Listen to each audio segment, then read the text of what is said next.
Hello and welcome everyone to MAHSA University's International Conference on Accounting and Business MICAP 2021, which is being held on the 30th and the 31st of July 2021.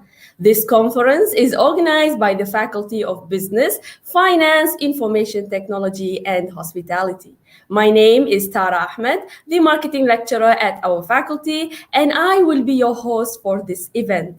We are very honored to have each and every one of you here with us today. But before we commence our event, I would like to invite Mr. Muhammad Uzair bin Muhammad Zain to recite the dua.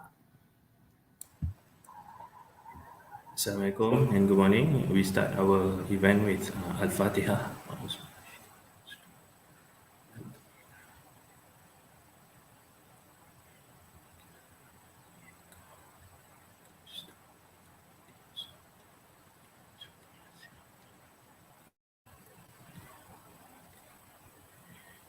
أعوذ بالله من الشيطان الرجيم بسم الله الرحمن الرحيم الحمد لله رب العالمين والصلاة والسلام على أشرف الأنبياء والمرسلين سيدنا محمد وعلى آله وصحبه أجمعين اللهم إنا بالإيمان ومتنا بالإيمان وشنا بالإيمان جنة الإيمان اللهم اغفر لنا ذنوبنا وارحمنا كما ربنا صغيرا وجميع المسلمين والمسلمات والمؤمنين والمؤمنات الأحياء محمد برحمتك يا أرحم الراحمين اللهم إنا نسألك السلامة في الدين وعافية في الجسد وزيادة في العلم وبركة في رزقنا وتوبة قبل الموت ورحمة عند الموت ومغفرة بعد الموت اللهم هون علينا في سكرة الموت والنجاة من النار والعفو عن الحساب اللهم لا ذكرك وشكرك وأنصر عبادتك ربنا ظلمنا أنفسنا وإن لم تغفر لنا وترحمنا كنا من الخاسرين ربنا آتنا في الدنيا حسنة وفي الآخرة حسنة وقنا عذاب النار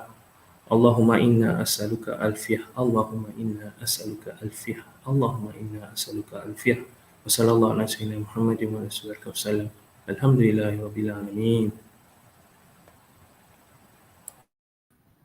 Thank you, Mr. Uzair.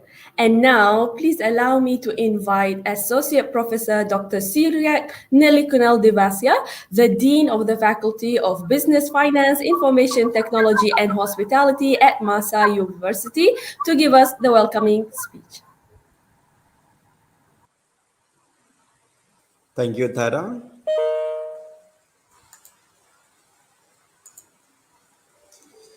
Honorary Patron, Professor Tan Sri Datuk Dr. Haji Muhammad Hanifa bin Haji Abdullah, Executive Chairman, MAHSA Group.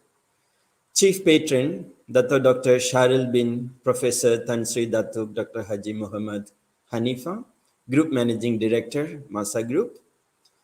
Professor Dr. Ikram Shah bin Ismail, Honorable Vice Chancellor, MAHSA University.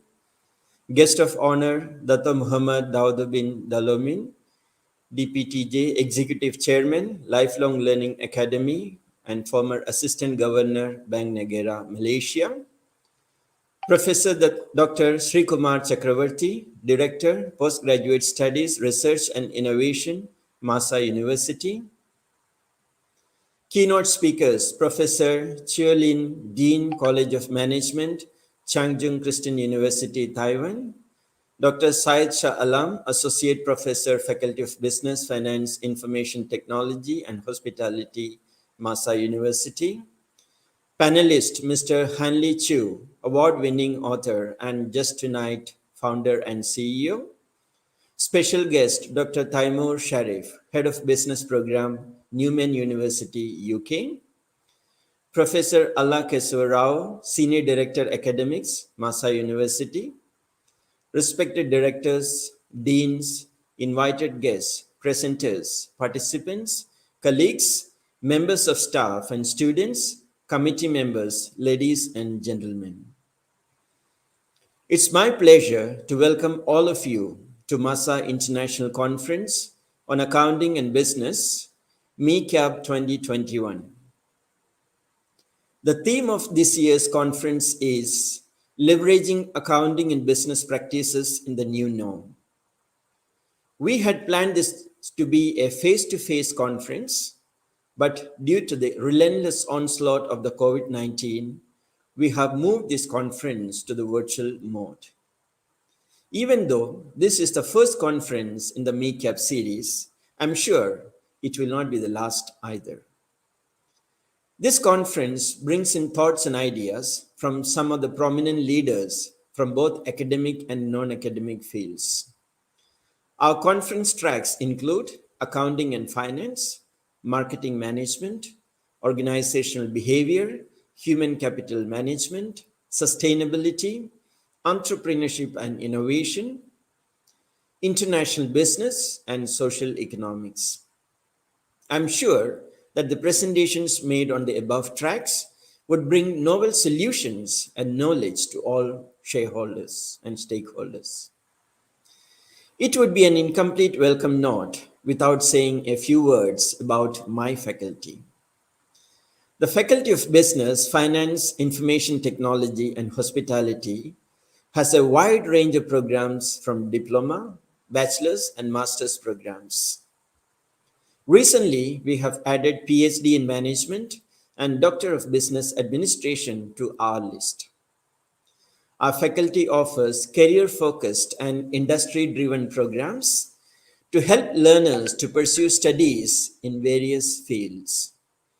The faculty's programs are centered around KSA, which means knowledge, skills, and attitude, to equip learners with all the necessary 21st century life skills that are integrated with IR 4.0. Our faculty's overarching emphasis on research and the use of various technological and andragogy tools help learners to be up to date with current market trends and be industry ready upon graduation. We continuously nurture our learners to have the ability to apply, analyze, and evaluate various information with the capability to handle complex situations and seek alternative solutions. This MAHSA 2021 conference, in fact, is one of the tools to achieve this mission. MAHSA's philosophy of Be More enables our faculty to provide learners with a dynamic range of master classes, PRIDE programs. PRIDE stands for Professional Industry Driven Education, and other professional certifications in order to equip everyone with life skills. Besides these, we also focus on nurturing learners' digital, numeracy, interpersonal communication, and leadership skills. These skills are vital, especially when managing a company or a team. Hence, we not only build future leaders, but also carve out committed entrepreneurs who would have developed key competencies to operate in the global business market. Our faculty's emphasis on ethical decision making and professionalism helps students to master skill sets that set them apart in the business world. Our innovative andragogy methods and the move towards blended learning help students to learn effectively and apply their knowledge in real life scenarios. Our industry experienced and well qualified academic team helps students to understand the latest trends in the business and IT world, providing an added advantage.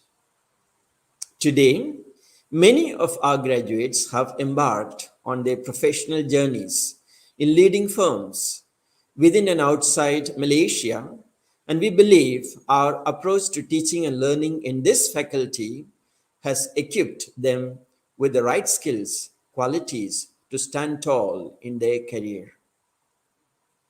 Our collaboration with UITM for research and academic exchange is another example of our commitment to provide excellent academic exposure to our students. We have also international collaborations with Changchun Christian University, Taiwan, St. Joseph College, India, SHMS Swiss Hotel Management School, HIM Hotel Institute, Montreal, Switzerland, and Dhaka International University, Bangladesh. I can confidently thus say that this MeCap 2021 conference is well aligned to the faculty's vision and mission of creating new knowledge, competent professionals. I also take this opportunity on behalf of all members of the conference organizing committee to extend our deepest gratitude in advance to all those who have contributed to make the MeCap 2021 conference a rousing success, namely our guests, speakers, session chairs, and you, our presenters and participants. Thank you for your dedication and perseverance during these challenging times. It's through your efforts that we have been able to pivot the MeCap 2021 to this level. Once again, I welcome each and every one of you to this MeCap 2021 conference. Thank you and stay safe. Thank you, Doctor. I would like now to invite Professor Dr. Sri Kumar Chakrabarty, the Director of Postgraduate Studies, Research and Innovation at MAHSA University, to give the opening speech. Thank you, Ms. Tara, and thank you, Dr. Syriac. I hope you all can hear me.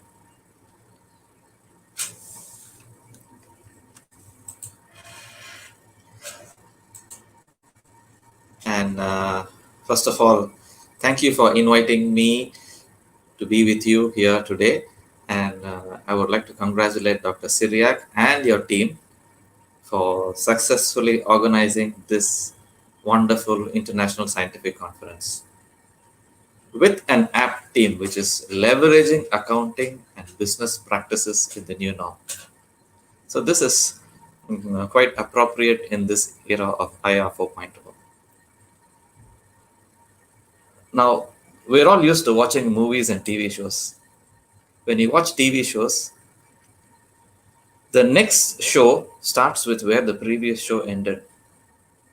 So I'm going to continue with where Dr. Syriac ended when he used the word relentless onslaught of COVID. Dr. Syriac said that because of, we had planned to have this as a face-to-face conference, but because of the relentless onslaught of COVID, we made it online. So everything is changing now. What we plan to have as face-to-face is becoming online. And this is the new norm. And as much as you have planned a new norm, leveraging accounting and business practices in the new norm, this is what it all is about. You have already started it by having a conference which was supposed to be conducted face-to-face, which is now conducted online. So at this point, Dr. Syriac's team, our team, everybody in this university, everybody world over is struggling to make sense of what is happening post-COVID. We are actually finding ourselves in a very gray area of indecision. About 2 years ago, I never knew words like crisis management, enterprise agility, cost management, workforce resilience, innovation, cash flow. These are words I did not know. But now, almost in every meeting, these words are being discussed. Even though I'm a medical doctor, I haven't heard of this. I'm an administrative leader, but I haven't heard of these words. But now, almost in every meeting, these words are being discussed because now this is critically important to every business, including the hospital industry, including healthcare, including universities, including medical schools, the business schools. So out of curiosity, when these words came out in these meetings, I used to Google them, and I realized that all these are terms which have already been listed in the IBM Institute for Business Value. So these are our priorities right now. So our priorities are shifting towards all these kind of words because we are planning for an uncertain future. Just as Dr. Syriac said, we were uncertain as to whether this conference would be face-to-face or online. We have now done it online. So everything in life is uncertain, and we have to plan it to be done online. And when we do so, we may feel that we are having failures, but actually failures have to be turned to success. Now, always every success story is a rags to riches story.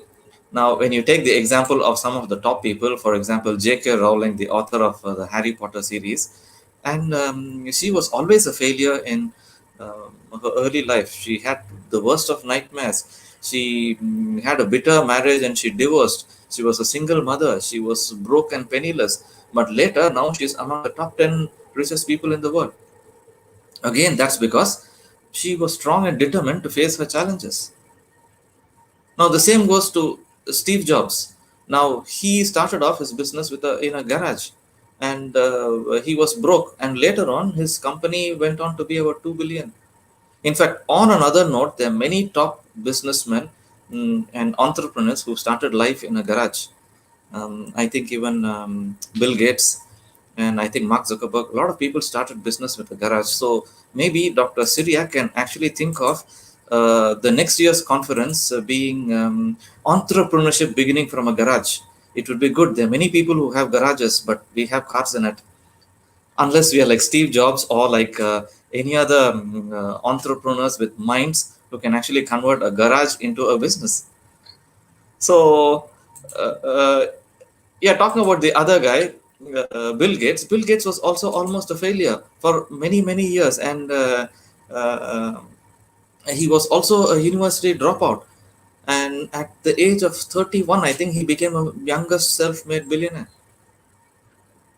Now, I could go on and on. Albert Einstein was a dropout, was expelled from school, but he won the Nobel Prize. Abraham Lincoln had so many rejections and failures, but he ended up as the president of the United States.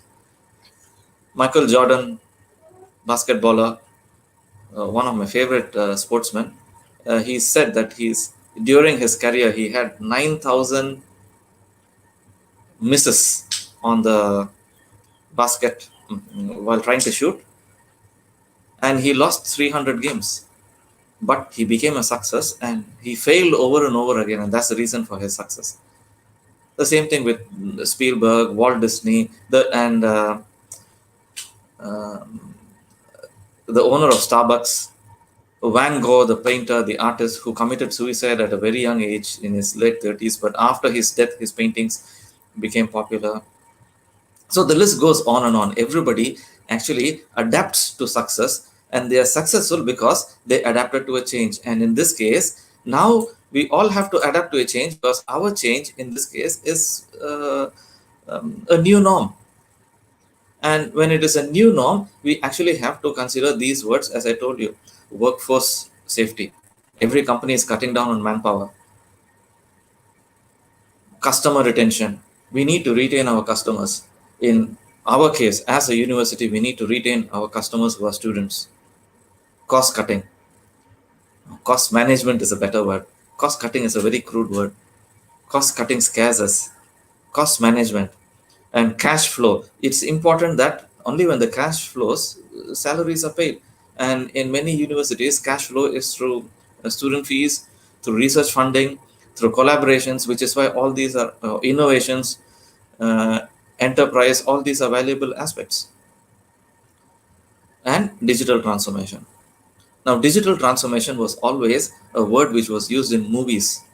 In James Bond movies, any new gadgets that come up, it is so-called digital transformation. But now, the world has increased in digital transformation from less than 20% usage to nearly 80 to 90% usage purely because of COVID.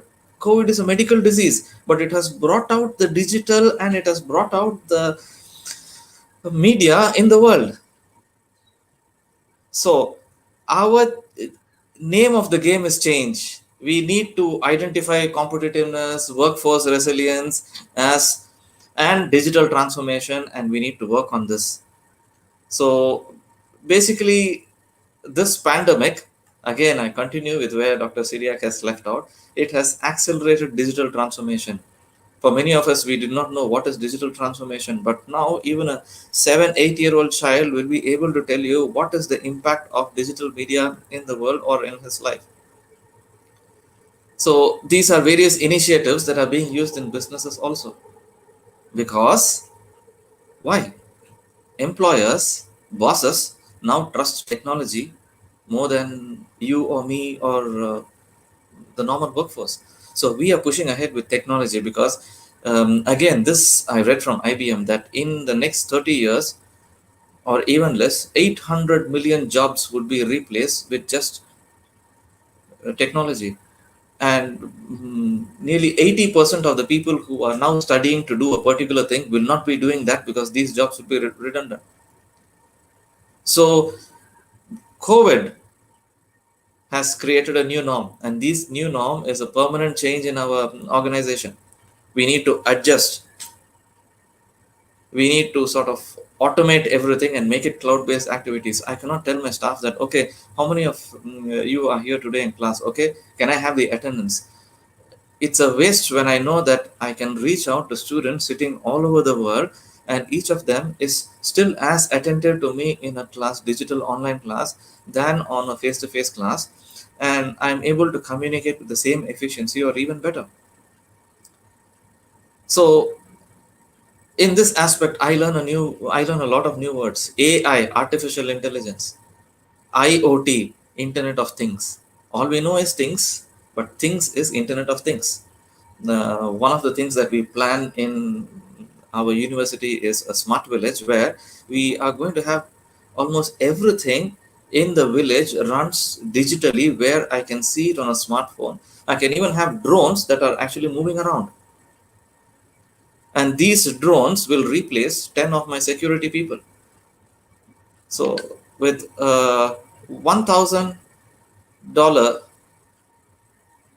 drone, I replace 10 security people who I may pay is $15,000 per month. So I'm actually minimizing my costs by about 84% using a drone. So now, in many industries, many employees have been uh, permanently laid off since the pandemic began. But that doesn't mean that jobs have stopped. We have increase in automation, increase in adopting AIs. All our activities are contactless. Just because restaurants haven't closed doesn't mean we have not eaten food. Food continues to be delivered from restaurants, including Grab. So basically, I won't take much of your time, but basically, my main aspect of what I wish to convey today is that when it comes to focus in business now, in the new norm, it is crisis management, workplace safety, and security. These are things that we never thought of 2 years ago. We never thought anything like a crisis would happen. But despite all this, Amazon has reached 70-80% of profits this year. Apple has reached 60% additional profits this year. How come all industries are closing and these industries have reached high profits? Because these have always been online. What we see as a new norm has always been a normal norm for them. And there are many companies which are listed in Google that have already converted most of their businesses and employees online, which means we spend more time at home working for your employer rather than in an industry, in an office working for an employer. So basically, our focus now is on new business ventures and expansions, but sitting at home. So it is a challenge. For those of you who watch the movie show, movie series Fast and Furious, there's a whole series of movies, Fast and Furious 1 to Fast and Furious 9. It used to star Paul Walker and Vin Diesel, and now it stars only Vin Diesel because Paul Walker died in a car crash. Now, if you notice, in the movies, cars would be zooming around, and from a distance, you'll have a person zooming in with a camera from a helicopter filming the car chase. These were wonderful scenes which made these movies super hits. But Fast and Furious began its franchise in the early 2000s, and that time to record these movies, you needed a helicopter. You needed a helicopter pilot. You needed a man with his camera zoomed inside, expensive camera. But now FF8, FF7, FF9, all this is gone. We use drones. So A 2000 US dollar drone has replaced a helicopter pilot, and a person who is a cameraman. Two people have lost wonderful jobs. These are high-end paying jobs and a huge investment on a helicopter. So that is what is a transformation into a new norm all about. So as much as this is an example which I quoted from what I see in movies, and when it comes to human health, now there is a transformation. We all wear disposable masks and gloves, which means not only has business converted to a new norm, but life and love has also converted to a new norm. I cannot fall in love with a person. You cannot fall in love with a person seeing his or her face anymore. You will have to fall in love with the eyes only. So when it comes to new norm, adapting to a new norm involves a whole paradigm shift in life, in business, in entrepreneurship, in environment, in emotions, and in educations as well. So basically, there is no going back to normal. We have too many risks, too many opportunities, and the stakes are high. So let's take action. We change our workforce. We apply automation, artificial intelligence, and we be more flexible, working from home rather than working in campus. So I can go on and on, but many of these are probably being discussed in sessions today. So I actually noted from Dr. Siriak that today's scientific conference has a lot of interesting topics. And I'm happy to see that you are all keeping abreast of the latest business developments. And once again, I congratulate your Dr. Siriak's team and for your commendable effort. And I thank all the participants for participating in the conference, and I extend a warm welcome to all our local, international visitors and participants, and wish you all a successful events. I sign off for now, but I will be actively listening to all the participating talks and lectures, because in the new norm, I don't actually have to come over and sit anywhere to listen to a conference. I can sit and listen to it from the phone or while driving or even at home. So hopefully I'll be able to listen to everything and enlighten myself a little more. Thank you very much and have a nice day. Thank you very much, Prof. Sri. Now, please allow me now to invite Professor Dato Dr. Ikram Shah bin Ismail, the Vice Chancellor of MAHSA University, to give us the inaugural address speech. Thank you. Bismillahirrahmanirrahim. Assalamualaikum warahmatullahi wabarakatuh. Firstly, a warm welcome to our guest of honor, Datuk Muhammad Daud bin Dolmin, the Chairman of Lifelong Learning Academy Sdn Berhad. Warm welcome to all the directors, deans, presenters, participants, colleagues, members of staff, and students. It is my pleasure to welcome all of you to MAHSA Virtual International Conference on Accounting and Business, or MICAP 2021. With the team leveraging accounting and business practices in the new norm. It is my hope that at the end of this conference, all of us are going to gain extensively in terms of knowledge and sharing of ideas that can positively transform our society and spark innovations. This conference comes at the most opportune time as we are experiencing turbulent times as never before. Some have converted this problem into a business opportunity, as mentioned by Prof. C just now, leading to innovative business practices in a new norm. As universities are destined to be torchbearers of knowledge and innovation, I strongly believe that this conference will help us to move closer to this vision.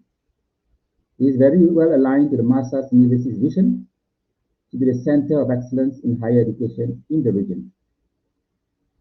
I firmly believe that this conference will eventually facilitate and enhance local and international networking for students and staff, and provide research and innovation opportunities at all levels.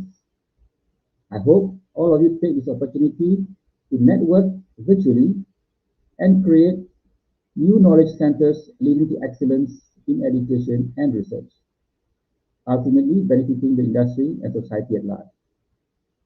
With these words, it is my privilege and honor to declare this conference open. I wish all the very best to all presenters and participants. Thank you. Thank you, Dato Ikram. Now, I would like to invite Dr. Abdullah Al Mahmoud, Senior Lecturer of Language and Education at MAHSA University, to introduce to us our Honorable Chief Guest, Dato Muhammad Dawood bin Dolmoy, DPT of Lifelong Learning Academy Sendirian Berhad, and former Thank you, Assistant Governor. Mr. Muhammad. Assalamu alaikum and good morning, everyone. Thank you, Mr. Muhammad. Assalamu alaikum and good morning, everyone. It's my happy privilege to introduce our chief guest today,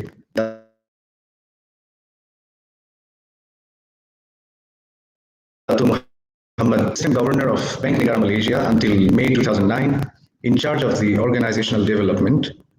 He was involved in the process of policy formulation and policy implementation in many regulatory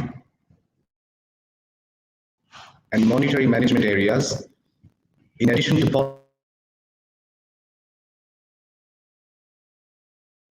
policy. A former graduate of University Malaya and Harvard University, Dato Muhammad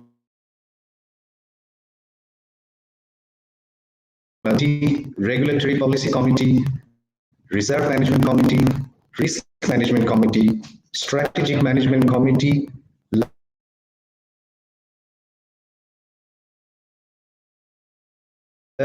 2.5 decades of his service to the Central Bank of Malaysia, Dato Muhammadul Moin was directly involved in the activities to promote the soundness, safety, and growth of the banking and insurance industries.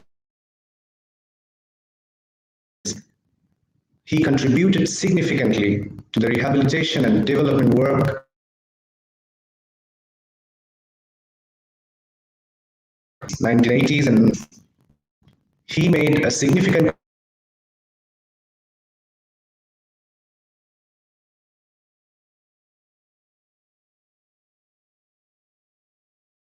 of talent management, performance management,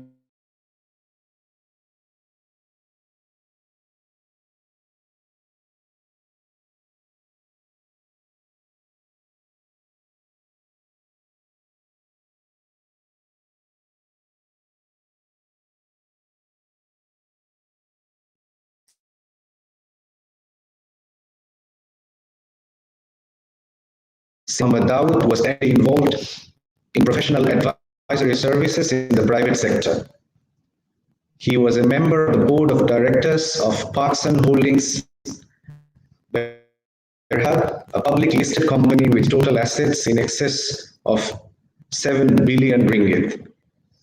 In 2008, he was commissioned by Angkatan Koperasi Kebangsaan Nasional Berhad, Angkasa, to complete a blueprint for the establishment of a new cooperative bank with capital of 1 billion ringgit. The bank was established in 2012 and is now operational with an initial capital of 100 billion ringgit.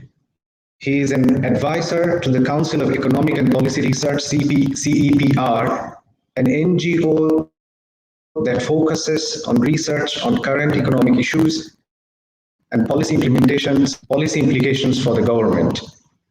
He is also an active member of Majlis Perundingan Melayu MPM and the Malaysian Institute of Economic Research MIER.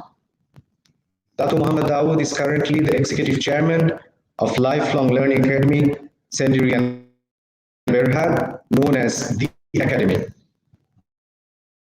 Under the project Elite, the Academy will organize one-day programs to train foreign workers in Malaysia, estimated at 2.4 million persons. In 5 years, the project Elite is expected to grow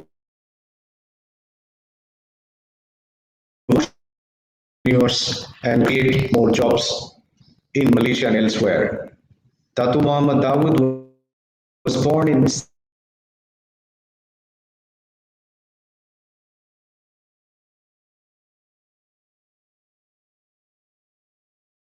and Masters in Public Administration from John F. Kennedy School of Government of Harvard University in the USA.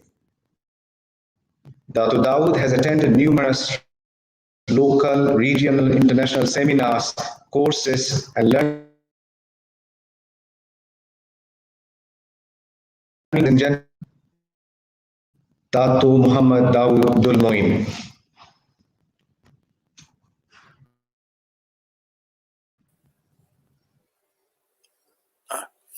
Thank you, Dr. Abdullah, for the kind introduction. Good morning, everybody. Assalamualaikum warahmatullahi wabarakatuh. First of all, I must say that I'm very delighted and feel very privileged to participate in this conference and address a group of distinguished accounting professionals, academicians, and who are experts in their respective field. My sincere thanks to the organizer, in particular Vice Chancellor of MAHSA University, Yang Berbahagia Profesor Datuk Dr. Ikram Shah.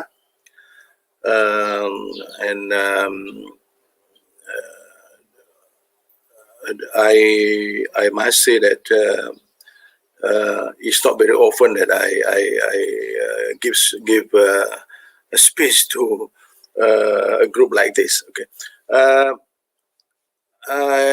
To start with, I must confess that I am an economist by training. I'm not an accountant, and I spent my entire professional life in Bank Negara Malaysia, the Central Bank of Malaysia. But the kind of job that I had in Bank Negara gave me the unique opportunities to engage with accounting practitioners and leaders at the national, regional, and international level. Okay. And at the same time, I was involved in the supervision of financial institutions in Malaysia for 18 years, almost 20 years. And accounting, as you know, is the language of business. And by default, lingua franca used by bankers and central bankers in our interaction.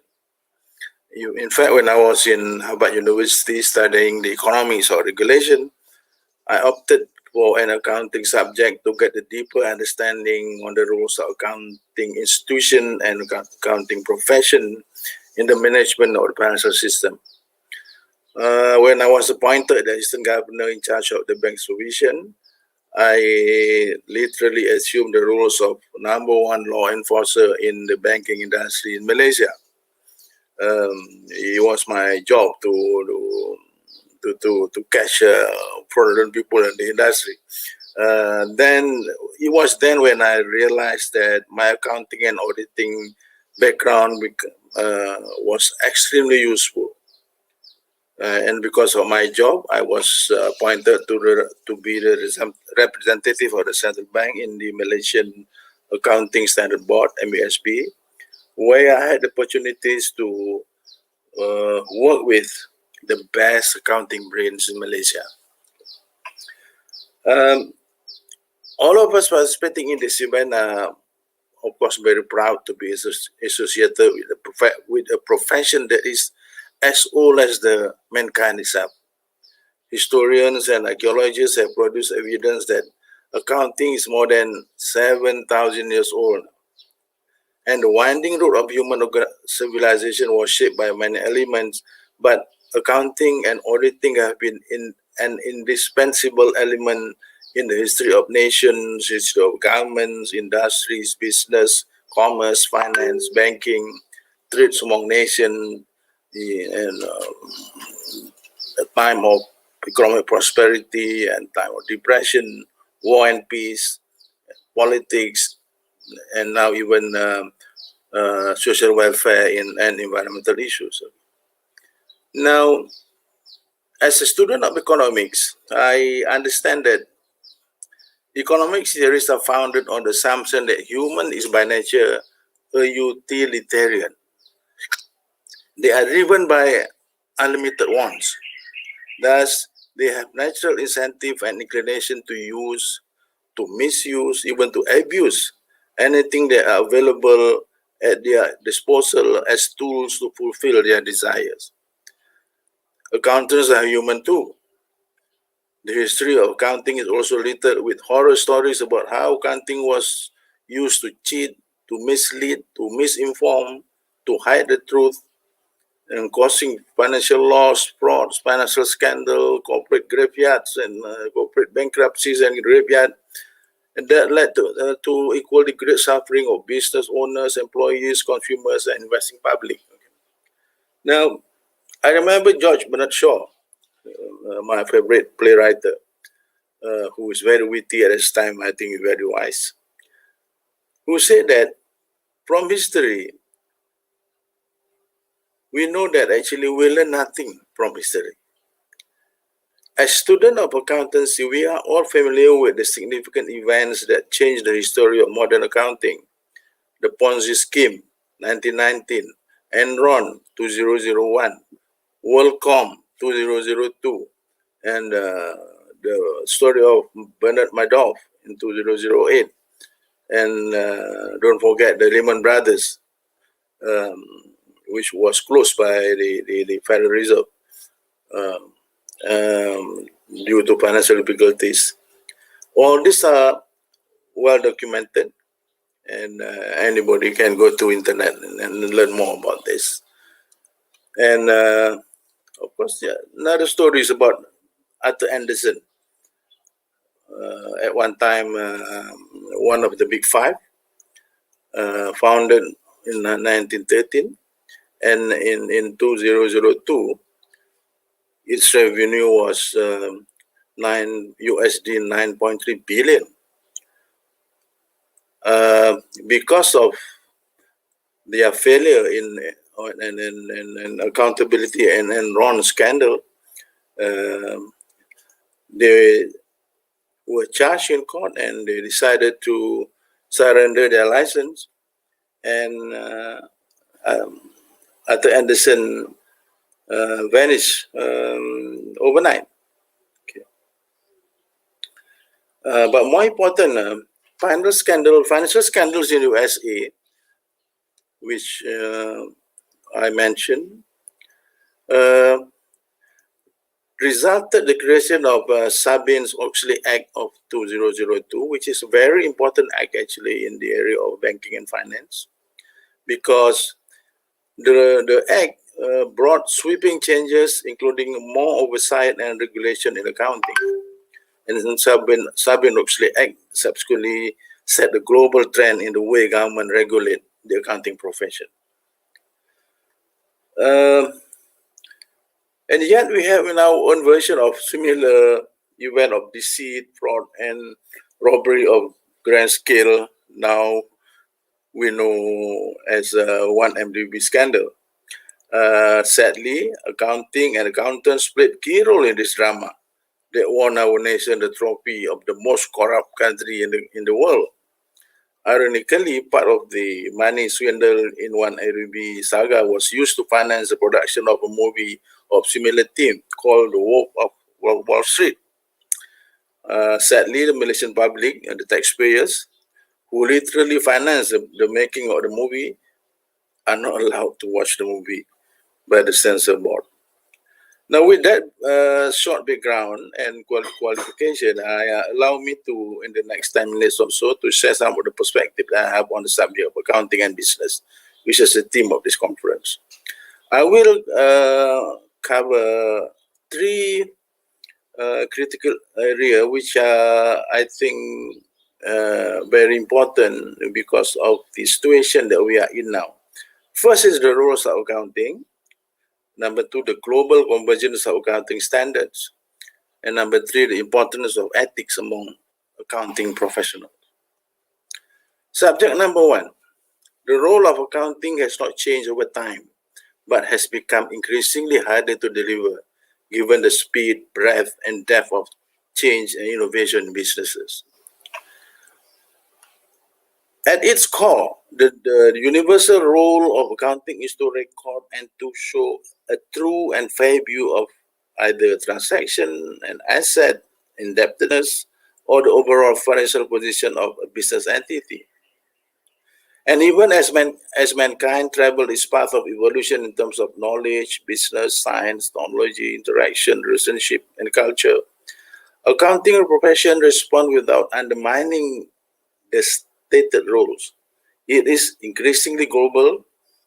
In a world that is increasingly connected and financially complex, accounting has become more complex as well.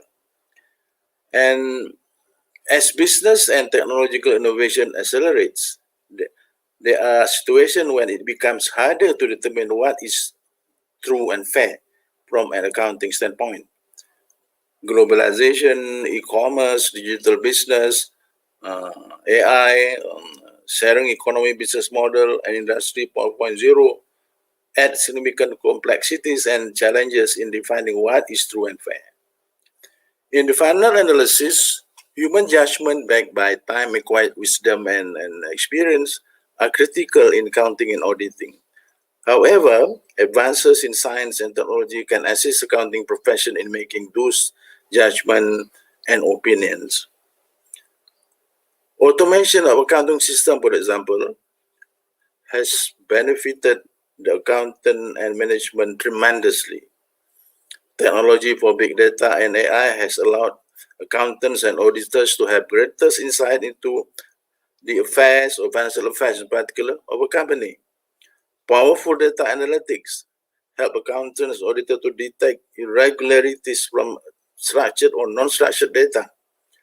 And this indication can direct more attention to and focus on possible frauds or non-compliances.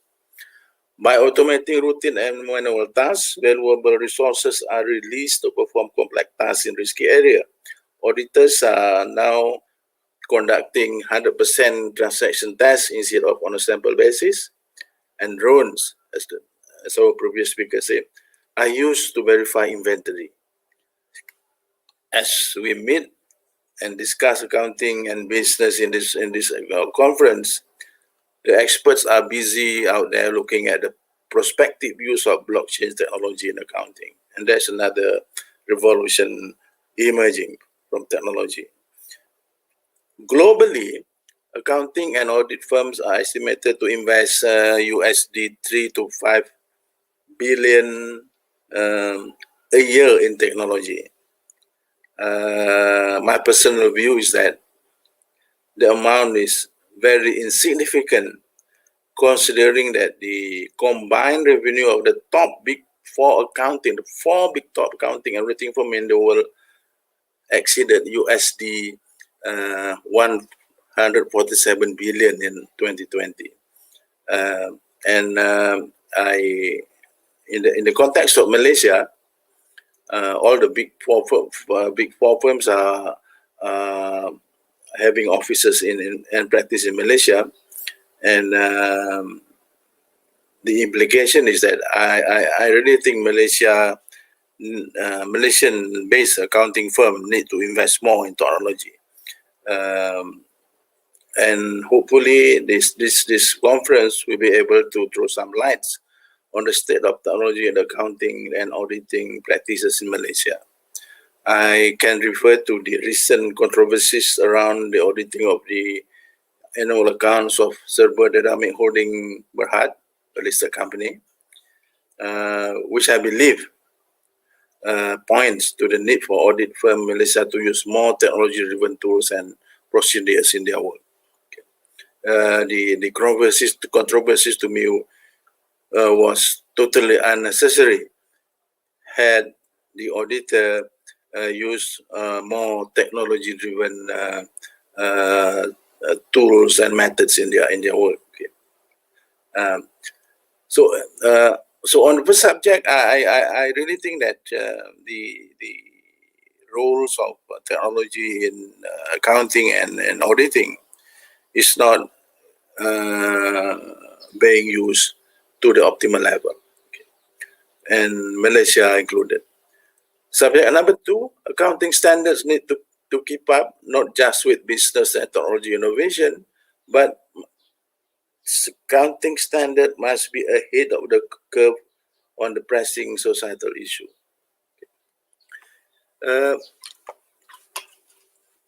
In the accounting world, convergence within the International Financial Reporting Standards, or IFRS, is one of the most significant regulatory development in accounting history.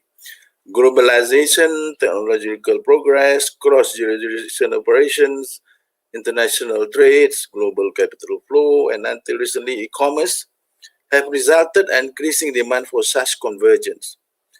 IFRS are accounting standards issued by the International Accounting Standard Board, IASB, used by countries outside the USA. In the United States, the Generally Accepted Accounting Principle, or GAAP, form the set of accounting standard widely accepted by practicing accountants. In Malaysia, the institutional and legal framework on accounting standards are governed by the Financial Reporting Act 1997. Under the FRA, or Financial Reporting Act, the Financial Reporting Foundation, FRF, and Malaysian Accounting Standard Boards, MASB, were established. FRF functions as a regulatory body, while MASB formulates and issues legally binding accounting standards.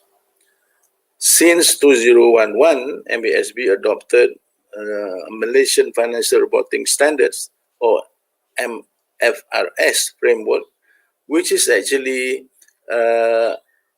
exactly similar to IFRS.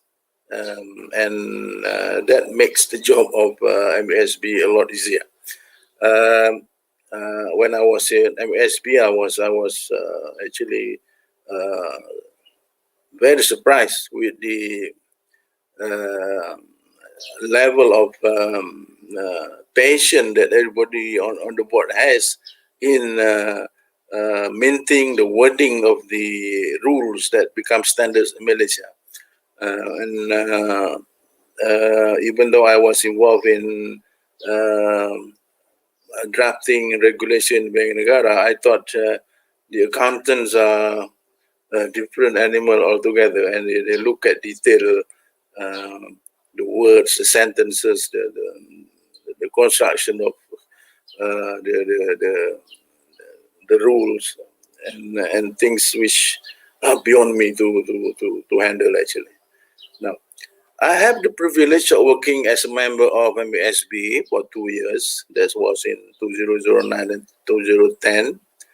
And I was very impressed with the professionalism, expertise, wisdom, and quality of conversation that my colleagues displayed each time we met in the board's building.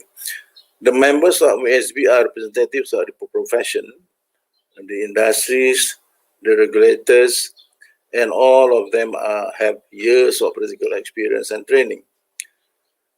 Now, the challenges that we have in performing our jobs there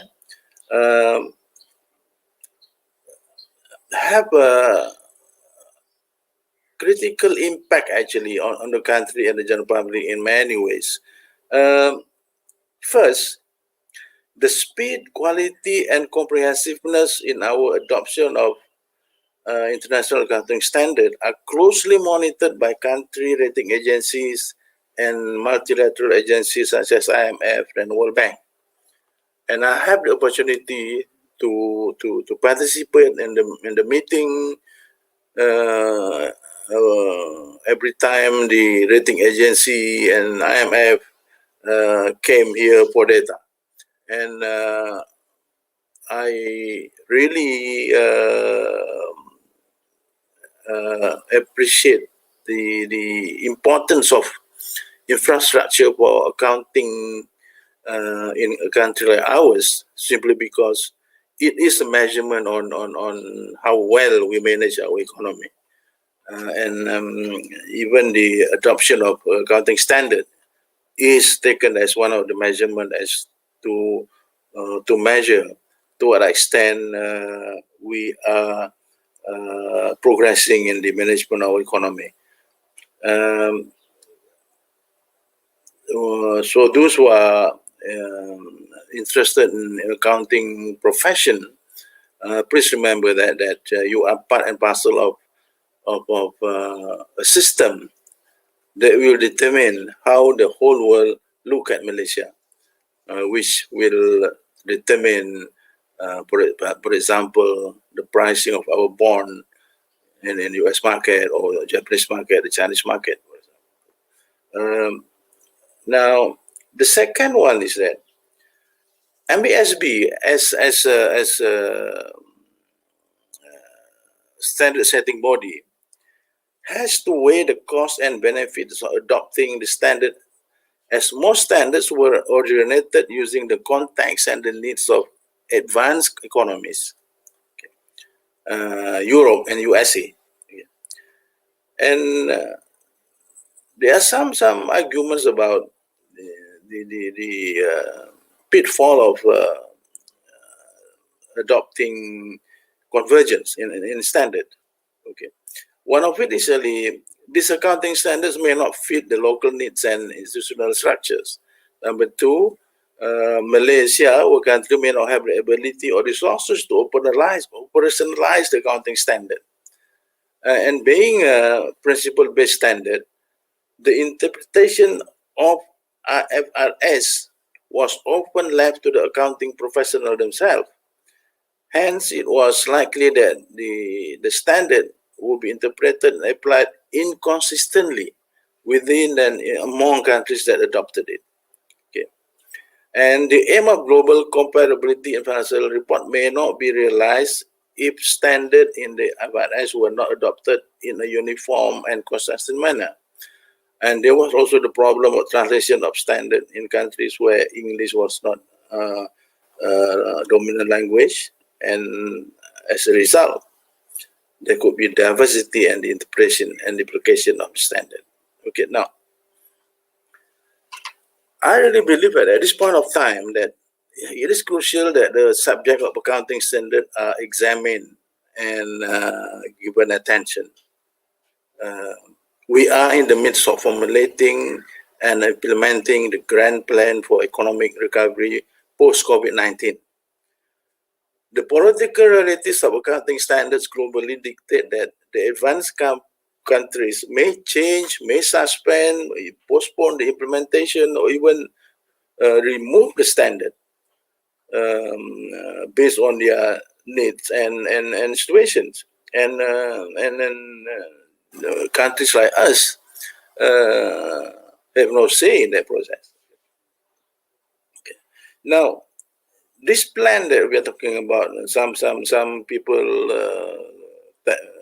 label it as the Great Economic Reset, will include plans for continuing the work of unfinished development agenda and new initiative to accelerate the recovery of segments of the economy to achieve a V-shaped recovery probably in 2022 or in 2023 or 2024. Now, these plans require new approach in many fronts because of the changes, disruption, and even elimination caused by COVID-19 of many features of the economic and business structure, practices, and even in the supply chain. Now, let me give you some examples. One of the expected outcome of COVID-19 is heightened uncertainty, which leads to the most important question. How are accountants going to make statements on true and fair views of financial statements under condition of great uncertainty? And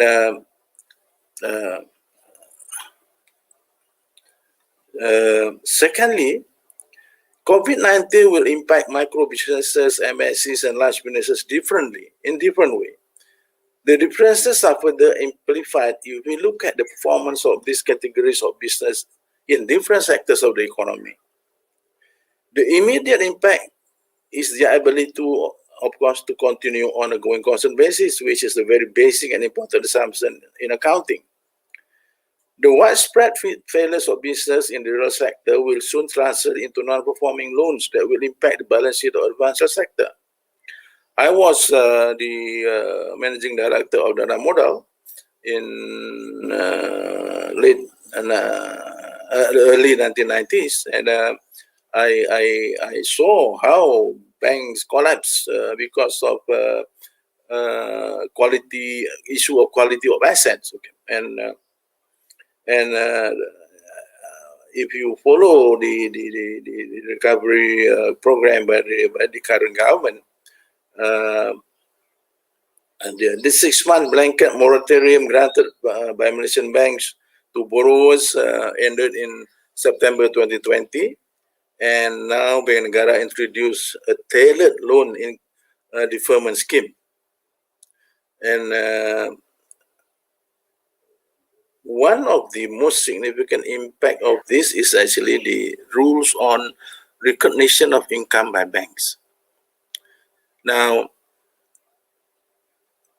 I doubt very much that Malaysia will have the guts to break away from the standard established under International Accounting Standard.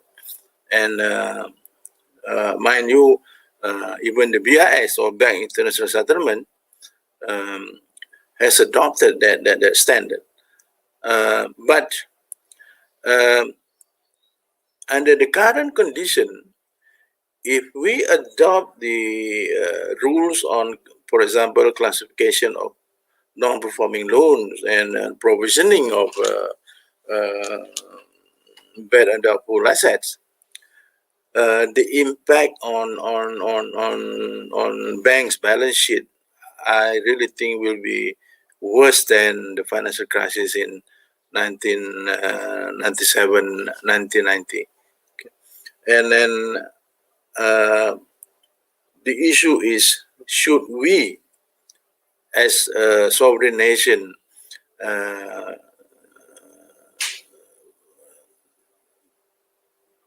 follow strictly to the standard of loan classification and provisioning, which are drafted based on the situation in Europe and USA. Okay.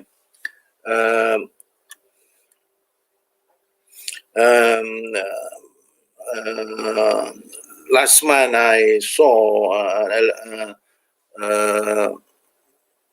an article by McKinsey which estimated that the total loss that will be suffered by banks globally in the next 5 years, between 2020 and 2024, will amount to USD 3.7 trillion.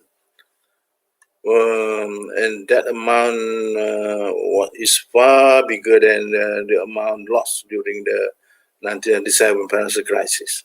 Okay. And I expect that BIS will make announcement on capital equity ratio standard soon, and based on this estimate. And I'm sure they are now busy as calculating what will be the expected loss by banks in Europe, and what would be the appropriate response to the accounting standard that they are adopting now.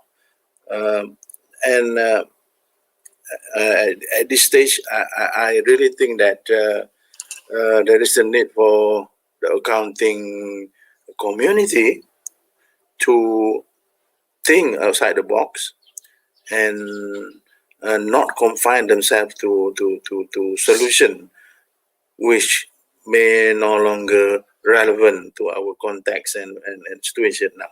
Okay. Issue number 3, accountants need to have their actions strongly anchored on ethics. Now, USA has the tendency to respond to crisis, including financial crisis, by changing their law, and when they change their law, the first inclination is to criminalize some of the behaviors that have led to the crisis. That's the answer to crisis. Okay. And of course, there are theories to support that. Okay. Now, drawing lesson from 1MDB debacles, criminal laws and regulatory standards alone are not enough to eliminate accounting frauds. While accounting standards are there to regulate correct bookkeeping, if the intent to lie and cheat is still present, accounting frauds and bad business decisions will continue to happen. The ethical principles that drive the profession speak to the importance of providing accurate and unbiased information. The importance of ethics apply in the context of the entire business, but has a pronounced role in accounting. The rule is very simple. If you cannot produce a set of financial information that is true and fair, and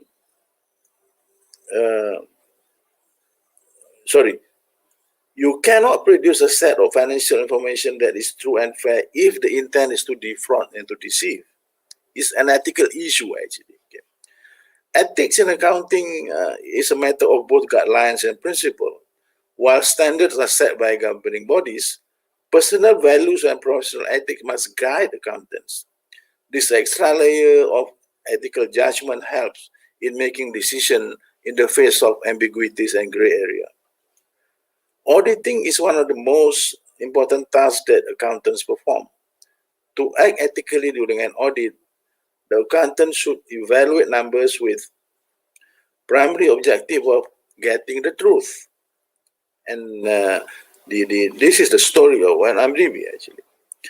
There should be no conflicts of interest, such as owning stock in the business and standing to gain if the numbers portray operation in an advantageous light.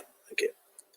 Now, the International Ethics Standard Board of Accountants, itself an independent agency, has created a code outlining principles underpinning ethical accounting conducts.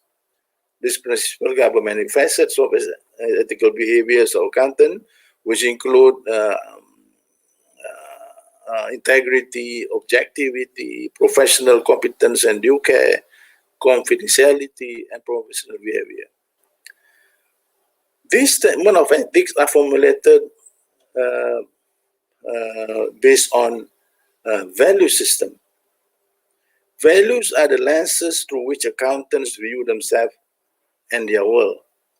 As values develop, they are crystallized and prioritized to form a value system.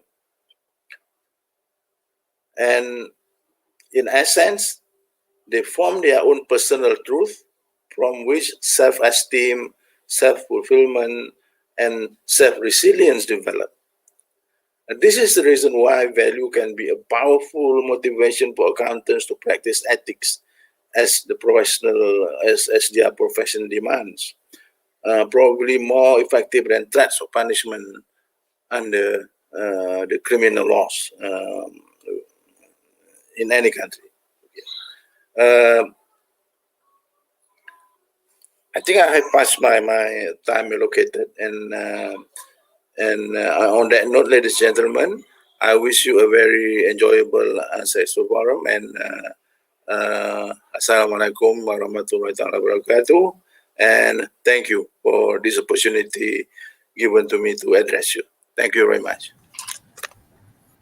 Thank you very much, Dr. Muhammad Dawood bin Dolmoin.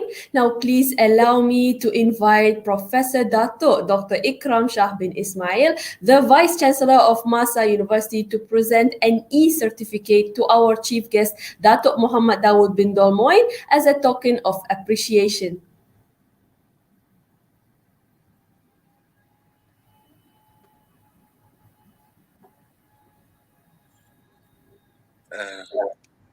Am I allowed to print the certificate?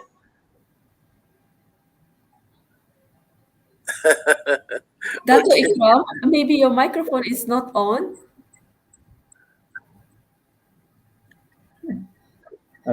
let me start again. Yeah. Yes, it is my great honor and privilege, Dato, to present you with this certificate. For the moment, it will be a visual one, but we'll definitely send a copy to you. Thank you very much. Yeah. All right, thank you very It, much. it has been a very interesting talk. Although I'm a physician, it's still very interesting to me, and especially when you mentioned about the 1MDB issue just now. Thank Thank you you. very much, Dato. Thank you for Thank joining you. us. Thank you, and have a nice conference, Doctor. Thank you. Thank you, Dato. Thank you very much. Now, please allow me again to introduce and to call upon Puan Mazlina binti Muhammad, the economics lecturer at our faculty, to introduce our first keynote speaker of the day, Dr. Syed Shah Alam, Associate Professor at the Faculty of Business, Finance, Information Technology and Hospitality at MAHSA University. Okay, good morning. Assalamualaikum. Allow me to introduce Associate Professor Dr. Syed Shah Alam, our distinguished keynote speaker for today. All right. Associate Professor Dr. Syed Shah Alam is a core research interest are marketing and e-commerce. He has authored for 4 books and more than 120 academic articles in business and e-commerce area, which present hash index of 36. He has been listed in the Stanford University list for top 2% scientists in the world in the year of 2020, and being the most scientists in the large range of disciplines.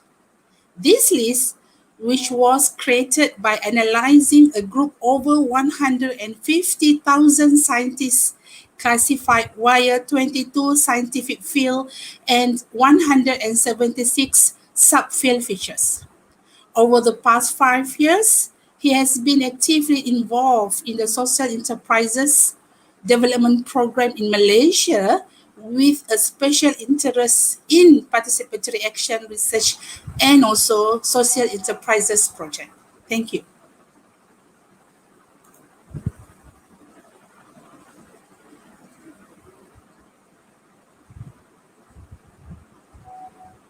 So let's introduce Professor Syed Shah Alam. Thank you very much, everyone. Actually, I'm trying to open my slide first. Okay.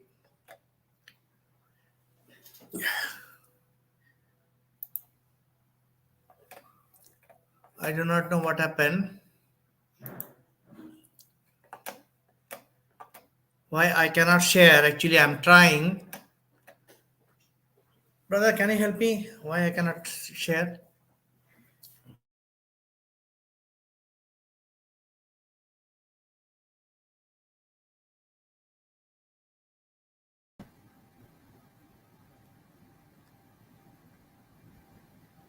Now, while Dr. Said is having a little technical issue, I would like to also thank you all for joining us and being here with us today. Please stay tuned while we can sort out this technical difficulty.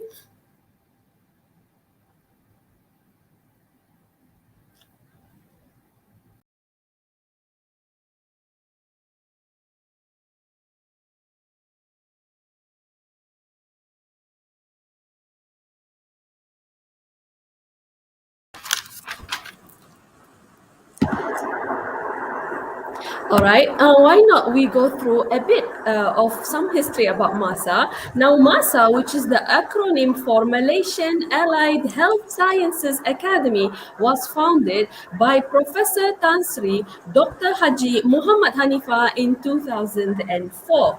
Today, MAHSA University is home to students from 75 different countries, including Asia, Africa, Australia, the United Kingdoms, Canada, and the United States of America.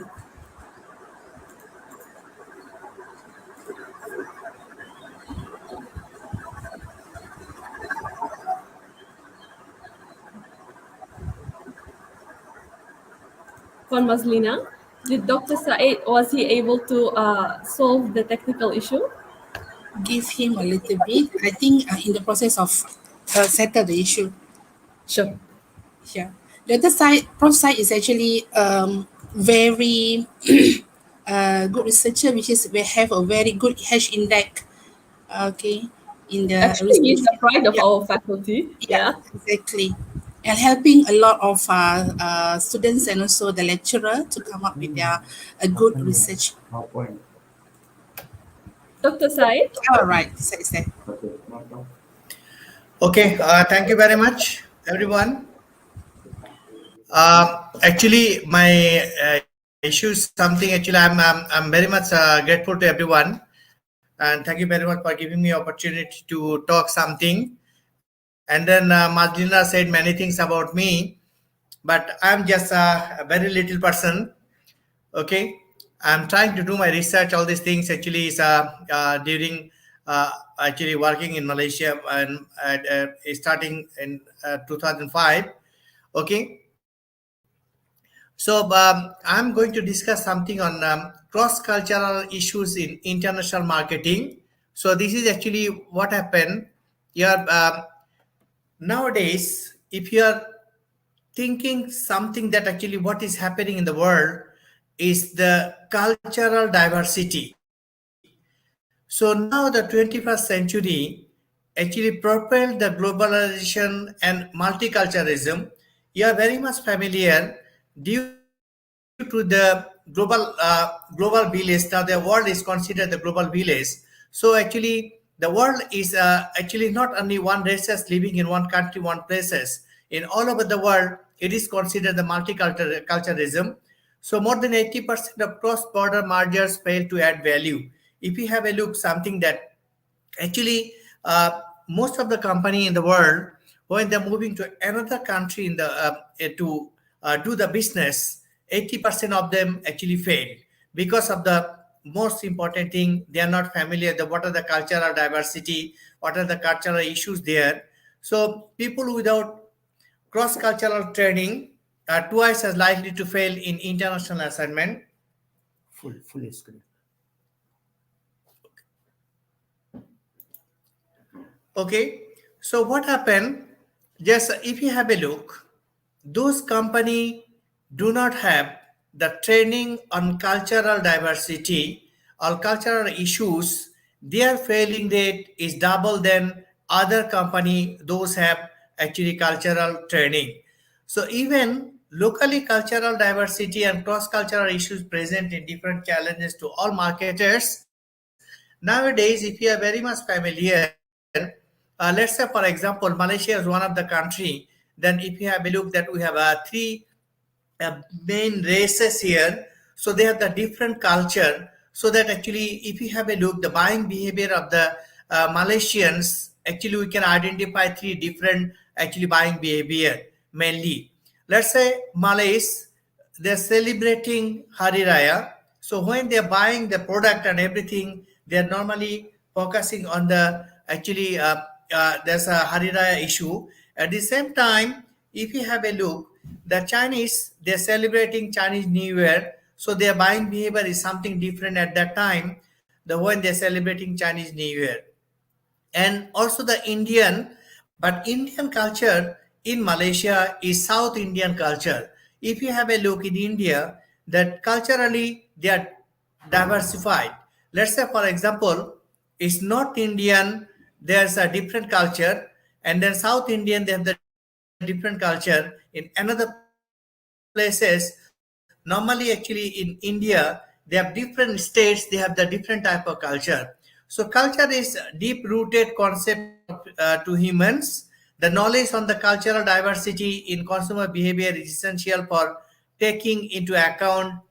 If a particular company wants to succeed in international business, they have to identify what is the cultural diversity. Okay, so this is actually, if you have a look, actually what happened nowadays, then when we are actually offering the product to the people, we need to know where we are offering the product. Okay, let's say for example, if you think if you offer the ICT product free from cultural diversity, because culture free product is ICT. Okay, Why culture product? Because it is actually universal and same standard if you go anywhere in the world. Whereas the food products, clothes, and beverages has the very big influence by culture. Okay, second one is the collective programs of the mind that distinguishes the members of one category of people from those of another. Normally, actually, the Hopi state cultural dimension, we can see actually Hopi state, they have actually identified 5 dimensions. The this what happened, the all over the world, the cultural things actually is the big issue for the business. Okay, so always the product of human behavior is actually one of the cultural characteristics and always transmitted through the learning. Actually, what happened, let's say for example, I'm coming from Bangladesh. Our culture is something different when I came to Malaysia. Let's say for example, when I'm doing the business, when I'm thinking something to do the business in Malaysian context is something different than actually my country, because the buying behavior of Malaysians are different than my country, although we are Muslim. Let's say for example, in Bangladesh we are Muslims. When we're wearing the dress in celebrating Hari Raya, our dress is different. But when coming to the Malaysia, that they are using the Baju Raya. So Baju Raya is something is different than our country, although we are Muslim. At the same time, if you have a look, in Malaysia, Muslims women wearing T-shirt. It is actually in my country is almost impossible, because if anybody wearing the T-shirt going outside, people are criticizing. So because of that, if you target to sell your clothes to Bangladesh, you have to think what are the culture they are practicing. So Bangladesh normally, actually Indian culture we are practicing. So Indian culture, because we actually were one of the part of the India for long time, 200 years or more than 200 years. So because of that, our culture is something like Indian culture. So when you're selling the product in Malaysia, you have to think what product you're selling in Malaysia. At the same time, if you go to my country, then you have to think the clothings, what clothes they are actually normally using by the male and females. So what happened? Let's say for example, another things I'm going to discuss. So culture exists. So what happened? They satisfy the needs of people within the society. Is culture offers order, direction, guidance in all phases of human problem solving by providing tried and true method of satisfying physiological, personal, and social needs. If you have a look, the culture is something we believe. What we believe, what we learn from our family, what we learn from our institutions, what we learn from the society as a whole. So basically, the cultural values and customs actually one of the most important thing that actually satisfying the needs of people. In cultural context, when a product is no longer acceptable because it's related a related value or custom does not adequately satisfy human needs, it must be modified. So what happened if anything cultural issues is not actually satisfied, then it is a marketing issue we can use for cultural diversity. So let's say for example, in business, if you have a look, I'm showing something that the individualism and then power distance index and uncertainty avoidance. If you have a look, Arabian country is the number one actually power distance country in the world. So what happened? They like to believe hierarchy. So hierarchy normally, you know that in Saudi Arabia, in Arabian country, they have the kingship. But in Malaysia, they have the king, but actually they're governed by the public people who is actually elected by the public in citizens of Malaysia. So what happened in the different country? They have the cultural, the power distance index is different. So So what happened, if you have a look here, there's a culture, actually you can see in one country, the culture also different in different places. Let's say for example, if you go to Kelantan in Malaysia, Kelantanese culture are different than mainland, actually the central region in Malaysia. So what happened, culture actually depend on the geography. Let's say for example, something like climate, topography, all these things actually influencing the culture. Same thing happen in the technology and political economy. If you have a look, some country like China is a communist country. So what happened, their attitude behavior is different. Same thing like Cuba is the socialist country, so attitude behavior also different, the political issue also different. So ultimately the buying behavior also different. So when any company is launching new product, they have to think actually what type of political situation is there. So they have to identify. In the social institutions, we can learn the culture from family, from the religion, schools, media, government, and corporations. So we know that every family have the different culture. Just I'm telling you, when I came to Malaysia, I was culturally very shocked because when I see something that different, and then once I finished my PhD and joined in Malaysia, and then when I was teaching, this totally different than teaching in my country. So what happened? So basically, what I have learned from the schools, what I have learned from the institutions, what I have learned from the universities are different than what actually we are practicing in Malaysia actually. So that is, so what happened, because of that the cultural values has the big influence on consumption decisions and then behavior. At the same time, management style. So organization, every organization, we know that they have different organizational culture. So ultimately their intention, their target market, also they have the different target market, they are going to sell the product. So what happened, so having an understanding of the culture can actually become a firm's competitive advantage, because if you do not know what the culture is there where you are going to sell your product, if you are not familiar with the culture, then ultimately you are going to fail into the business. So what happened, if any company is familiar, understand the what is the culture of the country what they are doing the business, they can have the competitive advantage. At the same time, global marketers need to become sensitive to cultural biases that influence their thinking, behavior, and decision making. Culture is the key pillar of the marketplace.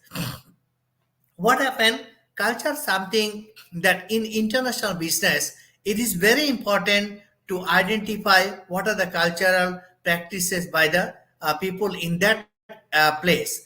Okay, so what happened, within the culture the consumption process have the four stages. We want to identify the access, the economic and physical access. Then we have the buying behavior like price, brand, country of origin, and the social norms. Those things actually influencing us. Let's say, for example, if we have a look, in Asian people normally is price sensitive because the income level of the Asian people is not very high, so they are normally the focus on the price of the product.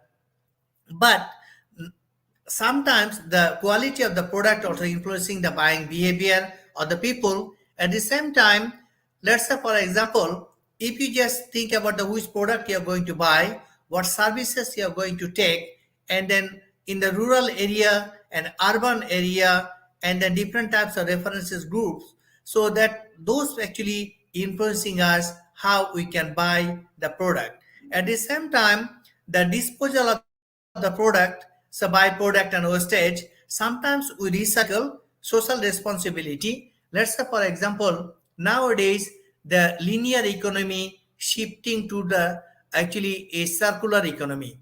What happened, in the circular economy wastage is limited, at the same time we just recycling the product in nowadays. So what happened, the European country, they have planned by 2030, they are going to reduce lot of carbon emission. At the same time, China also decided to reduce the carbon emission. At the same time, if you have a look in Australia, Australian government actually when the electricity bill you pay, at the same time you have to pay actually some money for carbon emission.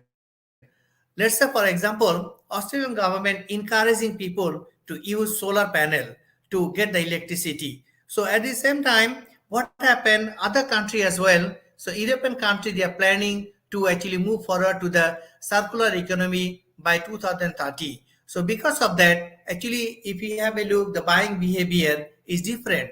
At the same time, they are repackaging, reusing the product. At the same time, they are repairing the product in nowadays.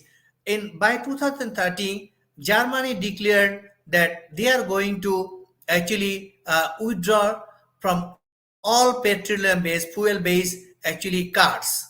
They are going to use actually is a electric car on the road. So if you have a look here, the Japanese people normally when they want to buy the food product, before buying the food product, before ordering the product, they want to see what type of product food are there. So this they want to see first, and because of that, if you want to sell the product in Japanese market, so the food products you have to display the product, what product you are going to sell. Okay, so some other country, let's say for example, then country of origin effects. Country of origin effect is another issue all over the world, because what happened, let's say for example, we are very much familiar, the France is good for the wine, fashion and perfume, that we know that the perfume is coming from France is better than other country as well. In Italy, let's say for example, the Italian product is pasta, the clothing designer, furniture, shoes and sports cars is coming from Italy. In Japan, normally is very popular on electronics goods. Germany, we are very much familiar. The cars from Germany is very important. At the same time, also the machinery goods from Germany we normally accept anytime, anywhere, any location. Okay, but the China is normally the people actually is some animosity in Japan. The Chinese people normally they don't like Japanese people. Okay, why? They have the because of the Second World War. Actually, they have the notion is that the Japanese kill lot of Chinese. So because of that, they are not actually normally they are not buying Japanese product. Whereas in the Jewish people, consumers avoid the German products. The Jewish people avoid the German products, and New Zealand, Australian consumers boycott French products. So what happened? So when you're buying the product, sometimes it's really happening. Then when you're buying our product, then we need to know what is the country of origin. Let's say, for example, when actually Israel attacking Palestine, many Muslim countries in the world they're avoiding, they're boycotting. Actually, they boycott the is the Jewish product. So that is the things is happening. So country of origin effect has a very big influence on buying behavior. Okay, so that when we are coming to the product policy in marketing, you are very much familiar. We have marketing mix, product, price, place and promotion. So these are the four P's actually marketing mix. When it's coming to the product policy, something is product is basically is culture bound than other products like food, beverage and then clothing products. Let's say for example in Malaysia, when Muslim is buying the food product, they are always searching actually halal product. At the same time, Muslims are not actually taking alcohol, but actually this if you go to other country, non-Muslim country, it's very difficult to buy actually halal product from there. Let's say for example, if you go to Australia, McDonald's product, normally Muslim people they don't go to the McDonald's to buy the food, because they know that it's normally is the McDonald's from Australia is not halal. So at the same time, clothing has the very big influence by the culture, because you know that Muslim women are not wearing actually mini skirt, but whereas the non-Muslim people, they are wearing mini skirt. The pricing policy is also driven by four C's.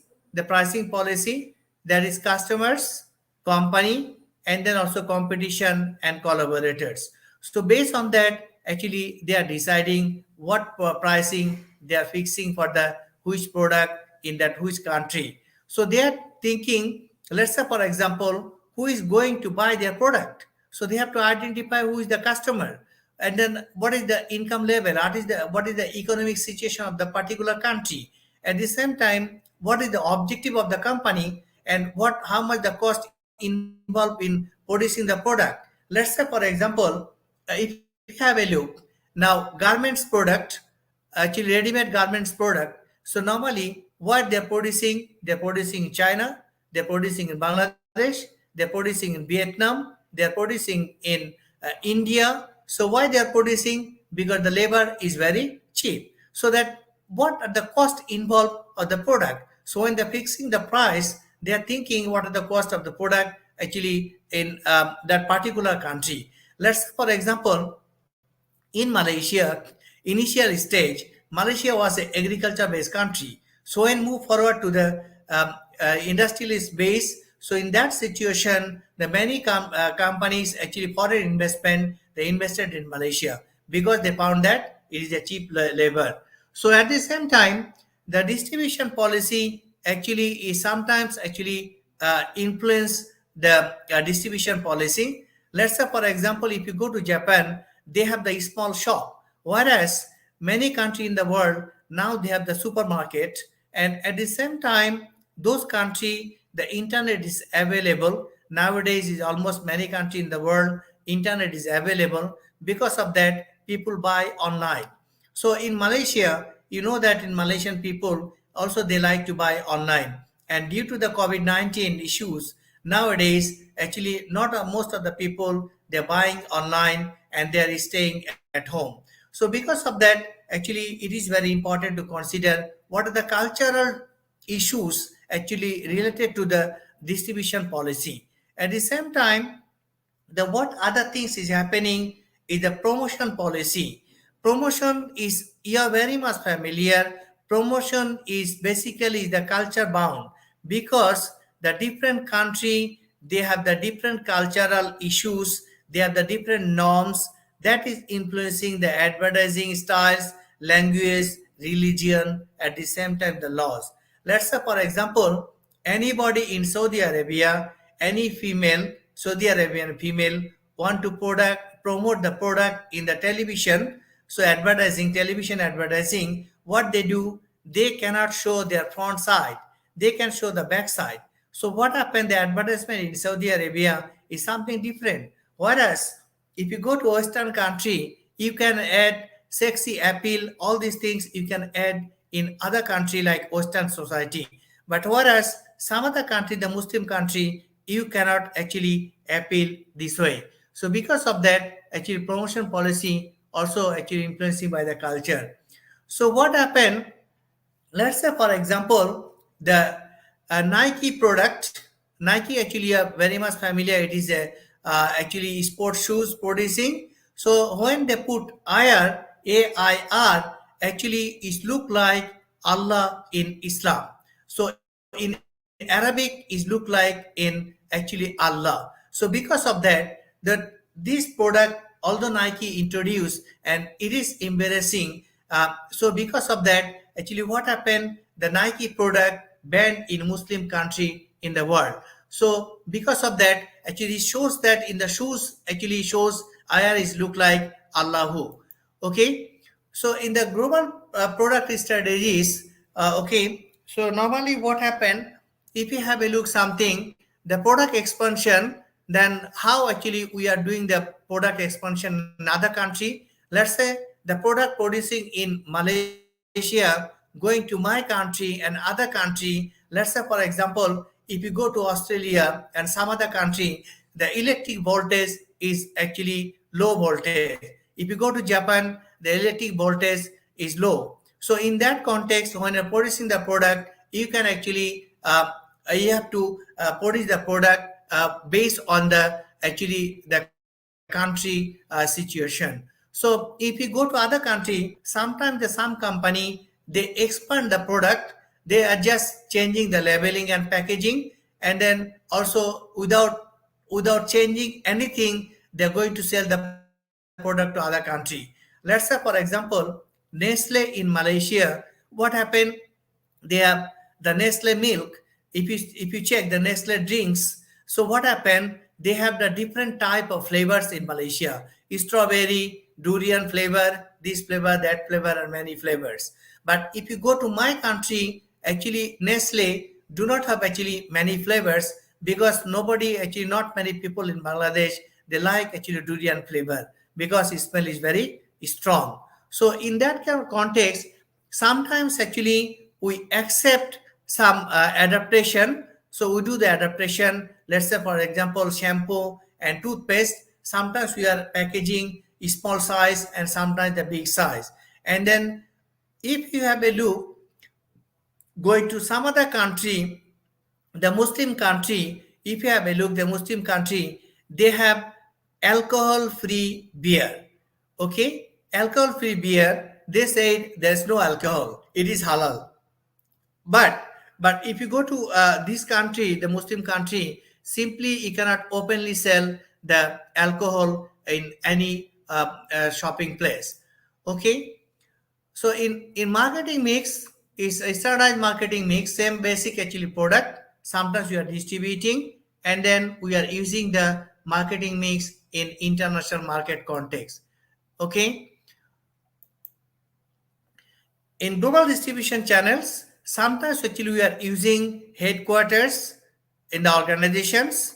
Sometimes we are actually using the channels between the nations, and sometimes we are using channels within the nations, and also we are using some intermediary. So for the, let's say for example, depend on the culture of the country, we use actually different types of channel of distributions. Let's say for example, sometimes we sell the product directly to the consumer.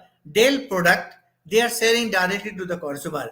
They have actually online presence. They don't have any agent. Nowadays, they are moving forward to the agent, because in Malaysia, then most of the people in Malaysia, when they want to buy the laptops and computers and everything, they want to see the features and then design and everything. After that, they buy it. So this is the situation they have to consider. And if you have a look here, the different countries, they have the different culture. And then actually, so in conclusion, the food, then clothing, and also the beverage is influencing by the culture, and culture is the big issue in all over the world. People are different in different countries, they have the different culture.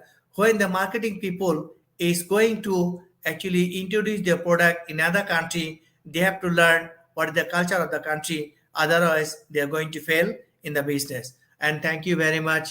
Is there any question? I'm very much happy to see everyone. Any question there? Thank you very much, Dr. Syed Shah Alam, Associate Professor at the Faculty of Business, Finance, Information Technology and Hospitality at MAHSA University. I would like now to call upon Associate Professor Dr. Siriak Nikonel Devasya, the Dean of the Faculty, to present an e-certificate to our keynote speaker, Associate Professor Dr. Syed Shah Alam.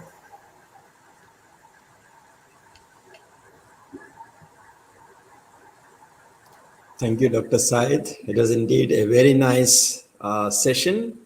We have really understood how important, culture when we are promoting products and services to other countries. Thank you for this enlightening talk. Thank you, Doctor. Thank you, Professor. And now for our panel discussion.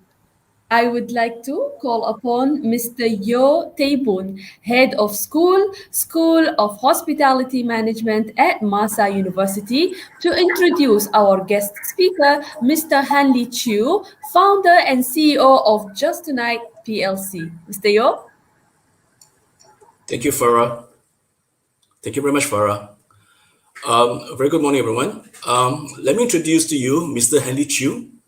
Mr. Hanli Chiu is no stranger to the hospitality industry. He started his career in a travel agency and later on went to an airline company, providing him with the opportunity to travel vastly and amass invaluable experiences. After a brief venture into a hotel reservation business, Hanli joined the Renaissance and Marriott Hotel groups in the ensuing years. His global experience was expanded into postings to Sandakan, Kota Kinabalu, Kuala Lumpur, Bali, Myanmar, Vietnam, Shandong, and Guangzhou in China. He joined the Sunway Group in year 2000 under its hospitality arm, overseeing the management and expansion of the Sunway, Olsen, and the Banjaran brands in Southeast Asia, China, India, and the Middle East. He was CEO for Sunway International Hotels and Resorts, Sunway International Vacation Club, Sunway Healthy Lifestyle, and Sunway Travels. After his stint as the CEO of Destination Resorts and Hotels Sdn Bhd, the leisure and travel arm of Khazanah National Berhad, he founded Hotel Integration Sdn Bhd, a hotel consultancy company. He later joined Berjaya Hotels and Resorts, a Malaysian-based hotel group with a portfolio of 20 hotels operating in 7 countries as Chief Operating Officer. Hanli then headed the hospitality arm of Vietnam's largest conglomerate, Vingroup, operating 47 Vinpearl hotels all across Vietnam. He recently founded Just Tonight in year 2020 in the height of COVID-19 pandemic to assist the hotel industry manage its daily excess room inventories. Hanli is also an author of award-winning books. His first book, Hotel Tales, was a huge success. The book won first prize in the 2012 Reader's Choice Awards. Winning the award motivated him to publish his second edition, More Hotel Tales, that won him second placing in the 2014 Reader's Choice Awards. He has just recently launched his third book, Even More Hotel Tales, and he hopes for more books to come. Welcome, Mr. Hanli Chiu. Thank you very much and good morning to all of you. And thank you, Mr. Yo, for that kind introduction. Good morning, fellow participants, speakers, professors, and members of Faculty of Business Finance, Information Technology and Hospitality of MAHSA University. Thank you again for inviting me to talk about this topic called Towards New Dimensions in Hospitality. So those of you who are in the finance and information technology, you can sit back, relax, and enjoy the show. But those of you who are in the hospitality school, please sit up and listen. All right. Thank you very much again for the introduction. Let me share my screen right now so that you do not have to see my face. I'd rather you see. Are you able to see the screen? I'm not quite sure. Yes, I think you are seeing the screen now. Okay. I don't think I will go through that introduction of myself again because Mr. Yo has kindly done so. I have been a hotelier for the last 28 years. 28 years and in various capacities. And also, I've been authoring 3 books. And in fact, these books, I'm actually in talks now with a film producing company to produce short movies based on the stories of this book called Hotel Tales. I'm not sure if those of you who are old enough, you may remember there was there's a sitcom on hotels called by Arthur Haley in the, I think, 1980s or something like that. But those, I think a lot of you are very young. You probably would not know this. Yeah. So, in short, that's me, a hotelier, a humble hotelier for the last 28 years. Now, today I'm going to give you a summary, a brief overview of the industry. Yeah. And I'm going to tell you from the practitioner's perspective, and not from the academician's perspective. Yeah. So I am a practitioner, so I'm telling you what's happening on the ground, which I think it is very important for all of you who is pursuing this career to understand. Yeah. Now, the hotel industry typically has got 5 key business segments that contributes to the hotel. Yeah, they are the leisure FIT, the leisure group, the commercial FIT, the commercial group, and the base business. The leisure FIT are the independent travelers, basically individuals, and the groups are, of course, groups. Yeah. Now, how we define leisure and commercial really is if you go on a holiday, you're a holiday maker, you are a leisure guest because you pay with your own pocket. You pay with your own pocket. Commercial guest usually has got a corporate account, whether it is a company account or they are representing a company to do business. So that is how we define commercial. And of course, base business, as the name suggests, is the base of the business, which is usually defined by the long stay or even segments like cabin crew, airline crew that takes up X number of rooms every day. So this is actually the 5 key main segments of the hotel business. And the hotel occupancy has been a very good barometer for any country's economic status. Yeah, because if there is no economic activity in the country, hotel occupancy will be very low. So yes, you can see, when there are conferences, there are events, right? There are business meetings, hotel occupancy will, of course, shoot up. Yeah. Now, the industry has gone through a lot of challenges these last 2 years. I'm sure many other industries have also gone through, but the hotel industry has gone through challenges that has never experienced in this scale, right?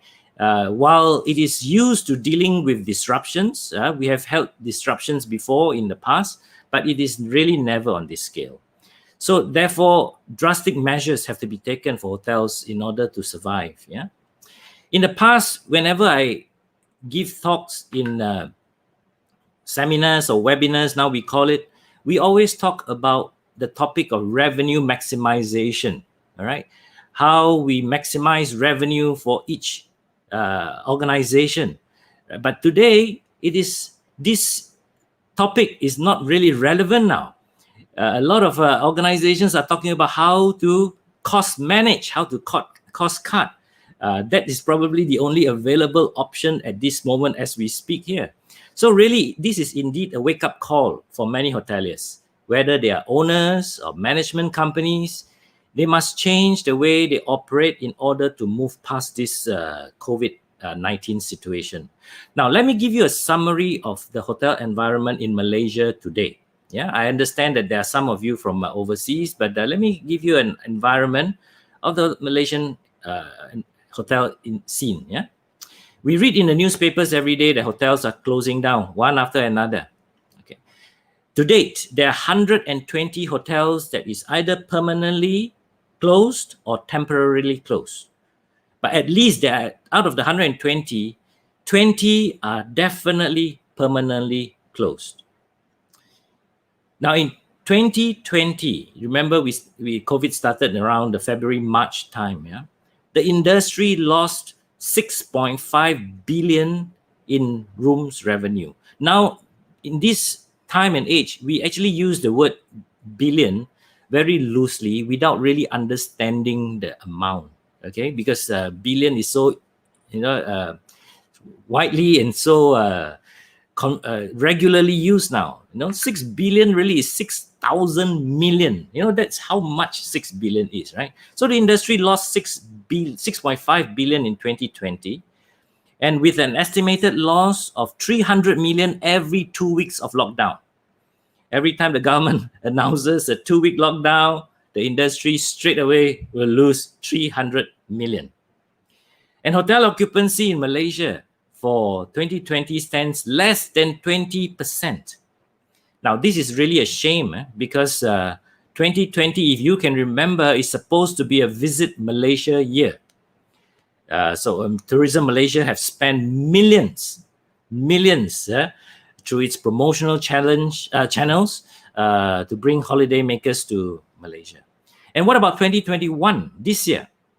Now, 2021 up to June, the industry has already lost 5 billion.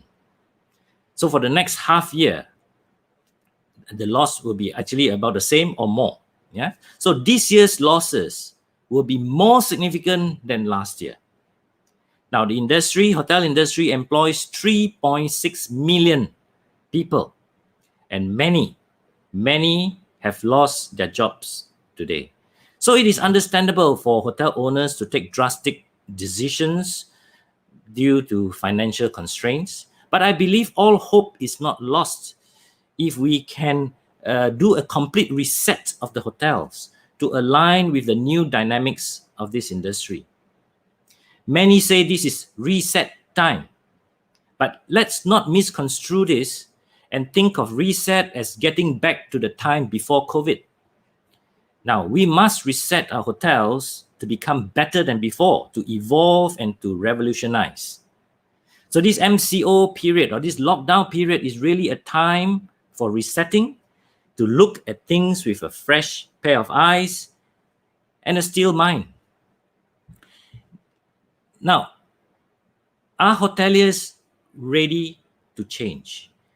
Earlier in the opening speech, Professor Dr. Sri Kumar reminded us that we have to change. And I think hoteliers don't have a choice. It's not whether you are ready to change. You must change. Change may sound easy, but it requires a lot of planning and determination. On top of external visible changes, internal realignments are very, very essential. New challenges requires new and innovative solutions. Now, I want to quote Jack Welch. He has got a very famous quote that says, if the rate of change on the outside is faster than the rate of change on the inside, then the end is near. You can start singing My Way if that's your favorite karaoke song. Now, hotels need to relook now at new break-even points. This needs to be established because in business, before you start any strategy, you must first determine your break-even point. Yeah? And in the hotel industry, we often use a yardstick of 40% occupancy as the break-even point. This is not relevant now. In my opinion, this very much varies from hotel to hotel, as the configuration, the setup of each hotel is different one from the other. But whatever the case may be, every hotel needs to determine its new break-even point before they embark on any strategic journey, because this dynamic has definitely changed. Hotel restaurants, for instance, you need to reconfigure to observe physical distancing. A restaurant with a capacity of 100 people, for instance, may now cater only for 40 people. This will obviously change the costings and the mannings of these restaurant outlets. Kitchens may have to be redesigned to cater for takeaways. Dine-in areas will definitely be much smaller now, and kitchens will be bigger, and hotel will also begin to provide food delivery service. See, while we profess change, we must embrace and be part of this change also. There was a lot of talk earlier about the new normal. I want to share some of the new normals that I anticipate will be happening moving forward. Okay, so there are scenes like the what do you call, the temperature check on your forehead. I think those are so common these days. The first new normal I think we need to understand is guest behavior will change.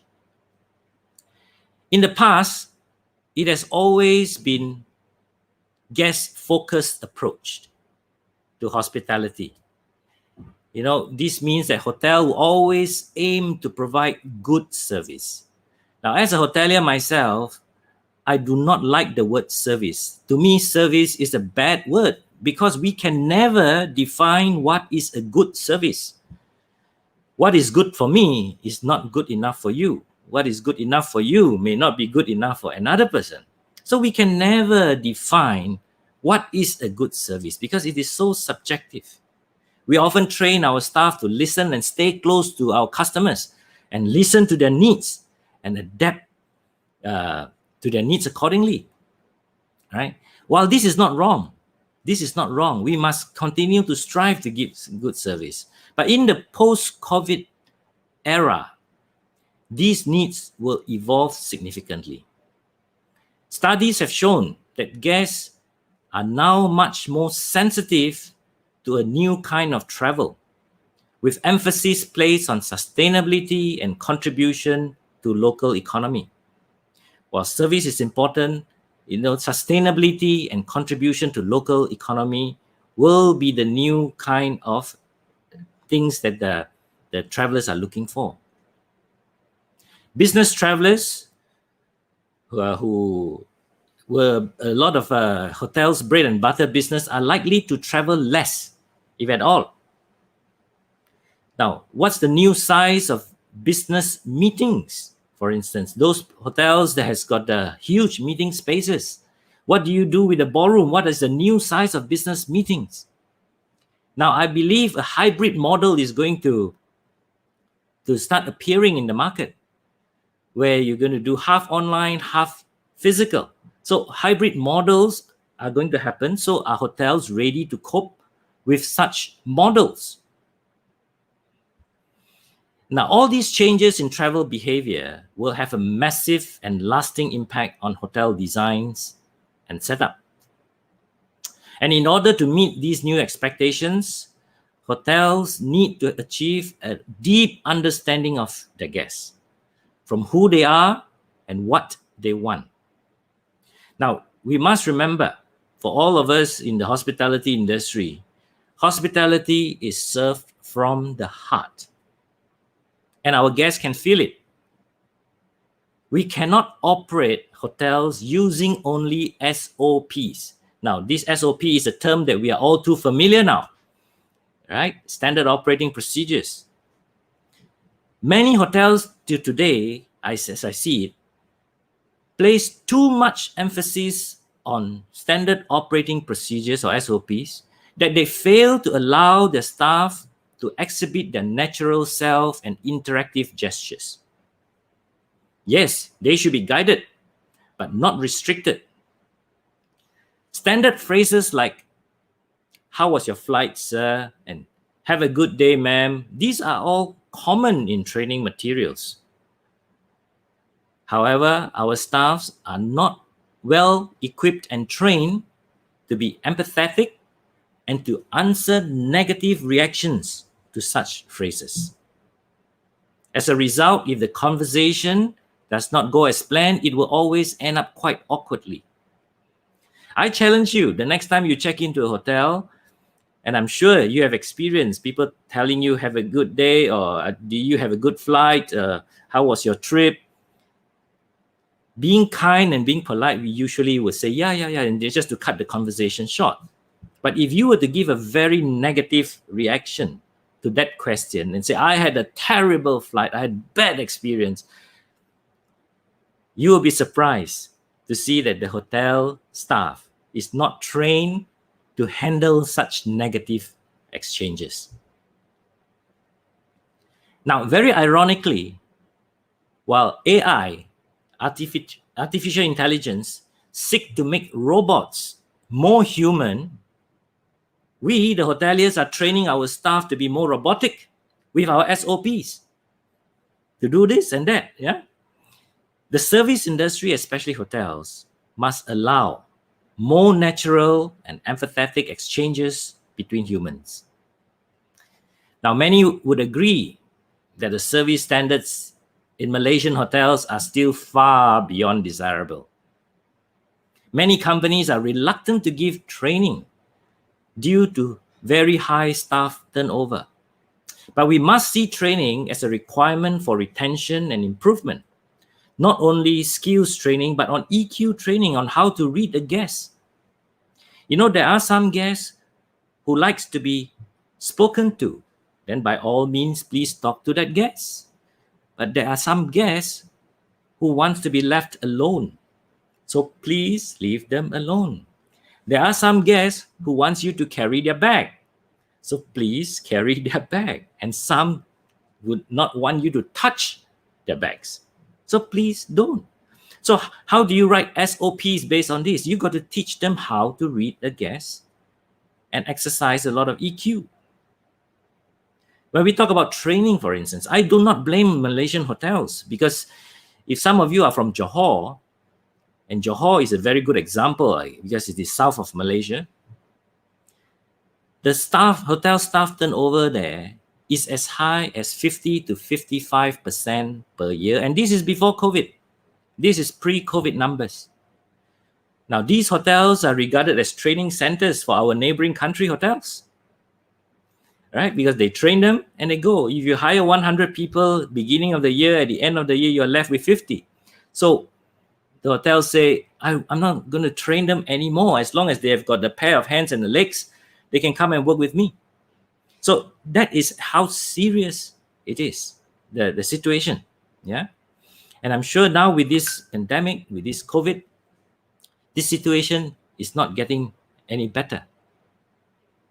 Now, I know this is about dollars and cents because, neighboring country probably pay 3 times more. But again, it is how hotels strategize and package its remuneration plans. The other new normal that we are going to see is on hygiene standards. Hygiene standards have taken a completely different level now. We are no more happy with just a clean room, but we want to insist on a sanitized room. Now, how do you sanitize the room?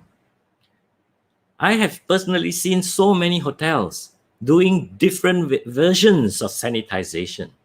What is the right way to sanitize a room? Some hotels would use the sanitizer just like a mosquito repellent spray and just spray the room. Now, where do you get properly trained? I believe all these has got to be driven down from the top as well. Okay, government bodies, associations, even chemical companies, those who supply you chemicals, they must train you how to use their chemicals effectively. Now, all these are not happening. Okay, all these currently hotels are using their own knowledge, the way they think they know best, to clean a room. All hotels want to adopt rigorous, frequent cleaning and sanitization protocols, and they want you to wear masks in public areas. There's a recent research by Open Table that found that 72% of US respondents said it is extremely important to see strict cleaning policies in place at the establishments and the hotels that they visit. You see, very soon, cleaning standards or hygiene standards is going to be another requirement by corporate companies, by organizations before they sign a contract with the hotels. So hotels got to be ready. So just a normal cleaning routine is not good enough. Of course, we are used to temperature checks now at the entry of the building. And of course, we also see today many restaurants and eating outlets or even sitting areas that put big cross signs, right, to indicate a non-sitting area. So I think new ideas must come out because it looks terrible. Can you imagine a restaurant and a hotel lobby putting so many stickers across, right? But instead of doing that, they could opt by using different colored tablecloths or chair covers to identify sitting areas and non-sitting areas. They can install plexiglass screens to protect diners from each other. So these are the different areas that hotels will have to do and to move forward. Many outlets are already creating touchless and end-to-end service, including digital menus. Hotels are now talking to suppliers on how to get seals for their room, you know, those stickers. So hotels will seal their room after cleaning, putting the stickers on the doors and door frame to assure guests that no one has been to that room since it was cleaned. Now, while you are taking care of your hotel's cleanliness, you must also impose all these hygiene standards to your suppliers, those people whom you buy from. So what are their standards? Because this is so important, because before they reach your hotel, whether it's supplier of chicken or eggs or vegetable or fruits or anything, do they have their own standards? Now, a third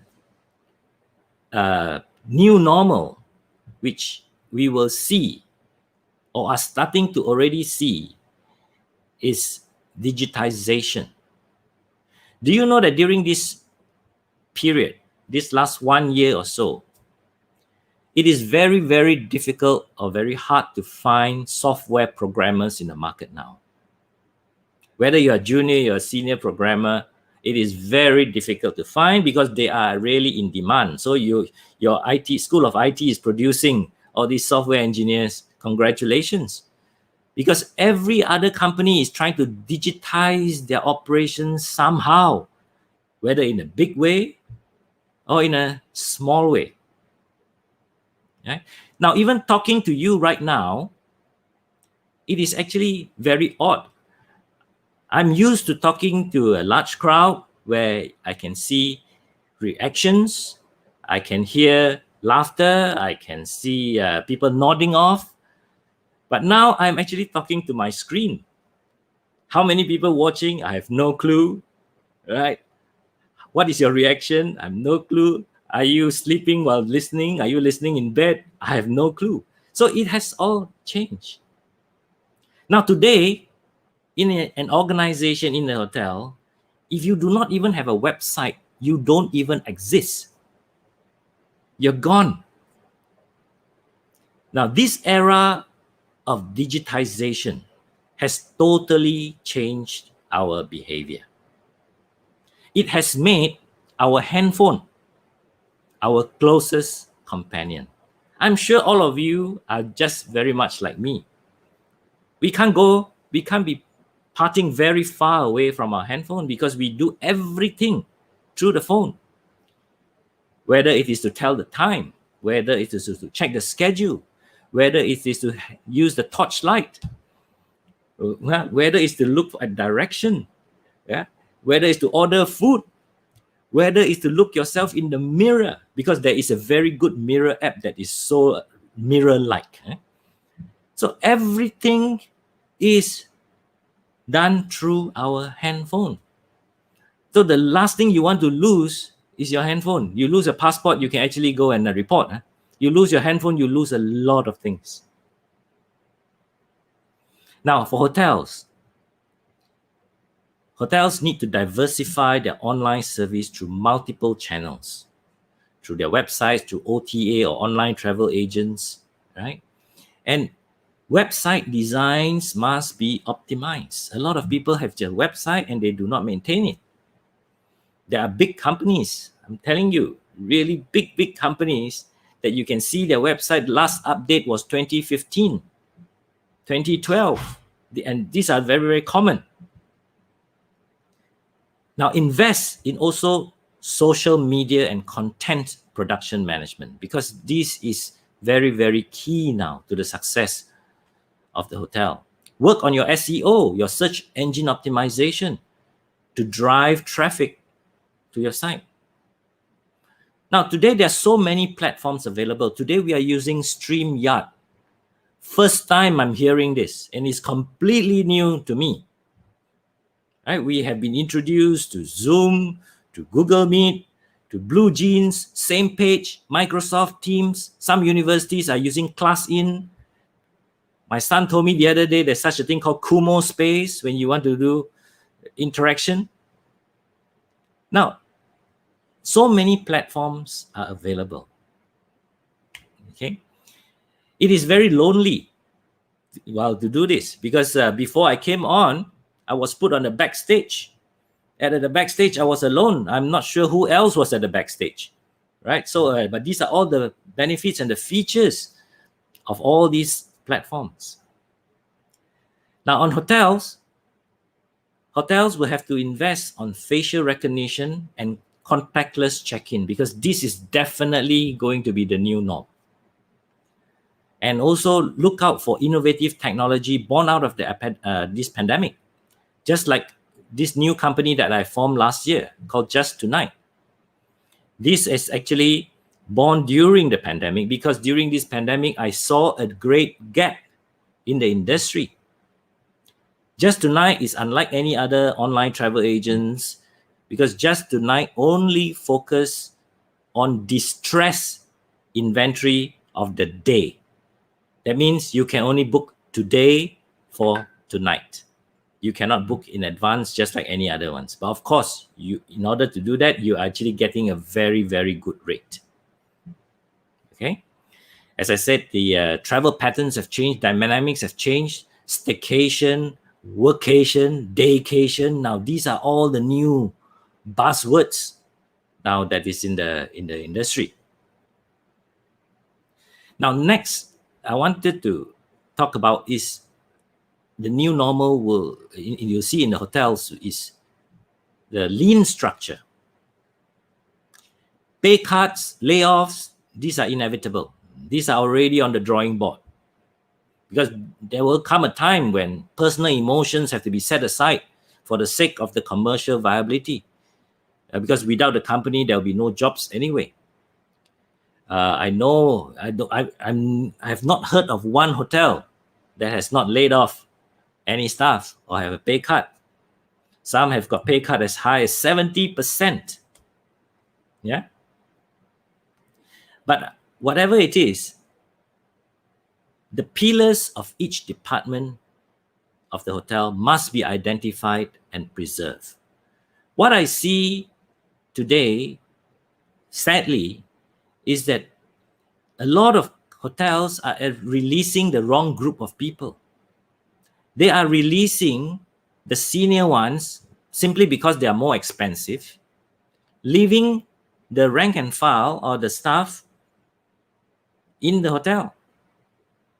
But when there is no business, this is the time to strategize. This is the time to think. This is the time to plan. And you need the senior ones to be with you to do all this planning.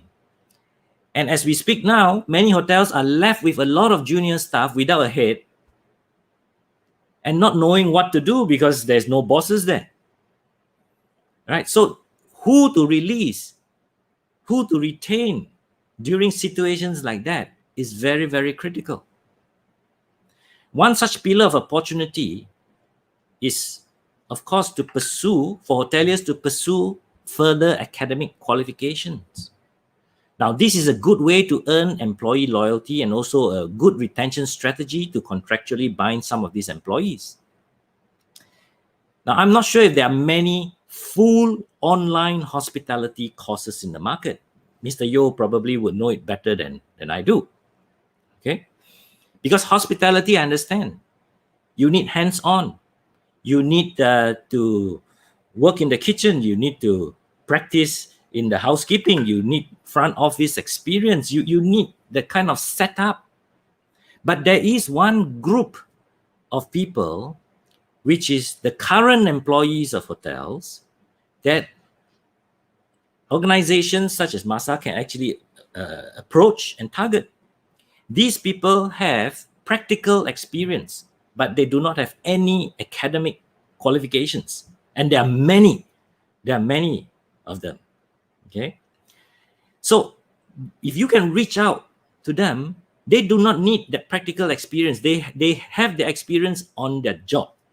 What they need is the academic qualification for them to have deeper understanding of meaning of what it is like to be involved in the hospitality business. And employees who can enroll on these programs can definitely enrich their knowledge and skills. And I'll tell you another secret. hotels got a lot of HRDF funds and they're not using it. So if you have a program like that, tap on the hotels and make use of their HRDF funds. Next, on structure, we talk a lot about multitasking without walking the talk. For hotel operations, multitasking is usually practiced among rank and file staff. This is a right practice and we should continue. Just like cruise ships. Cruise ships are actually very good in managing multitask because you see a different crew, the same crew play different roles on certain shifts. In the morning, he could be a waiter. At night, he could be a dancer in the performance. In the evening, he could be a butler. You could see the same guy performing different shifts. This actually generates excitement and it actually appeals to the younger workforce. However, there's one area that we neglect in terms of multitasking because we do not usually apply it to department heads. Typically, a hotel needs only 5 key departments to run day-to-day operations. But if you see today's hotel organization, the layers and layers of people that they have in an organization, actually, this is going to be passed. These 5 departments to run day-to-day operations really will be finance, operations, sales, marketing, human resources, maintenance, of course, led by the hotel GM. Smaller hotels of 150 rooms can actually operate with 2 department heads. One front of house department, one back of the house. Front of house departments that have got guest touch points, like the front office, housekeeping, F&B, and the back of the house can oversee all the non-guest contact areas such as finance or the administrative functions. And back of house staff can even work from home. So it's time to re-examine organization structures, time to flatten, cut out the fat and dead wood who are not willing to embrace change. Another area is payroll. Payroll is one of the highest costs in an operating hotel and usually takes up 25 to 35% of total hotel revenue. Hotels in Malaysia have the luxury of staff room ratio of 0.8 to 1.5, depending on what kind of hotel. And even the luxury hotels have 3 to 3.5 to a room. Now, these numbers are considered very high compared to hotels in developed countries. And that also means the staff productivity in Malaysia is very low. Operations optimization can be achieved at the ratio of 0.4 to 0.5 to a room, in my opinion. But the right organization structure has to be in place before this ratio can be achieved. Now, operations department like front office, housekeeping should also explore 4-hour work shifts instead of the typical 8. Because 4-hour work shifts opens up to a larger pool of workforce. These could be people who are mothers after sending their kids to school, have got nothing to do, like to work 4 hours, not so much for a career, but also to kill time. Instead of going back home and watch a Korean drama, they can actually earn some money, right? And these 4-hour work shifts is going to happen in this industry, I'm very sure, in the near future. Right? There are also many functions in the hotel that can be outsourced to reduce the headcount. Of course, it again depends on how the hotel structure is like, whether it is more vertical or it's more horizontal, because as the latter requires a higher ratio. Now, share with you one or two more pointers before I end. Common workplace is definitely going to be a new normal. I'm not sure if you have seen many hotel offices, general manager offices. Well, I can tell you they are very luxurious. Some have coffee machines in there, their own mini bar. These are all the luxuries in the past, okay? But hospitality is all about engaging guests. And this cannot be achieved when most employees are sitting in their office behind their desk. Yeah? We have to be present and be visible, be up close and personal with guests. This is the real and fundamental work of a hotelier. Now, from the commercial standpoint, every space within the hotel is an expensive space. For all the profit that is generated per department or per hotel, if the profit per square feet that is generated is less than the rental rate of the neighboring complex, then the operations of the hotel is simply not commercially viable. Therefore, in order to make every space count, we need to be very sensible to reduce non-essential and non-revenue generating spaces such as offices. I often ask general managers, what do you manage?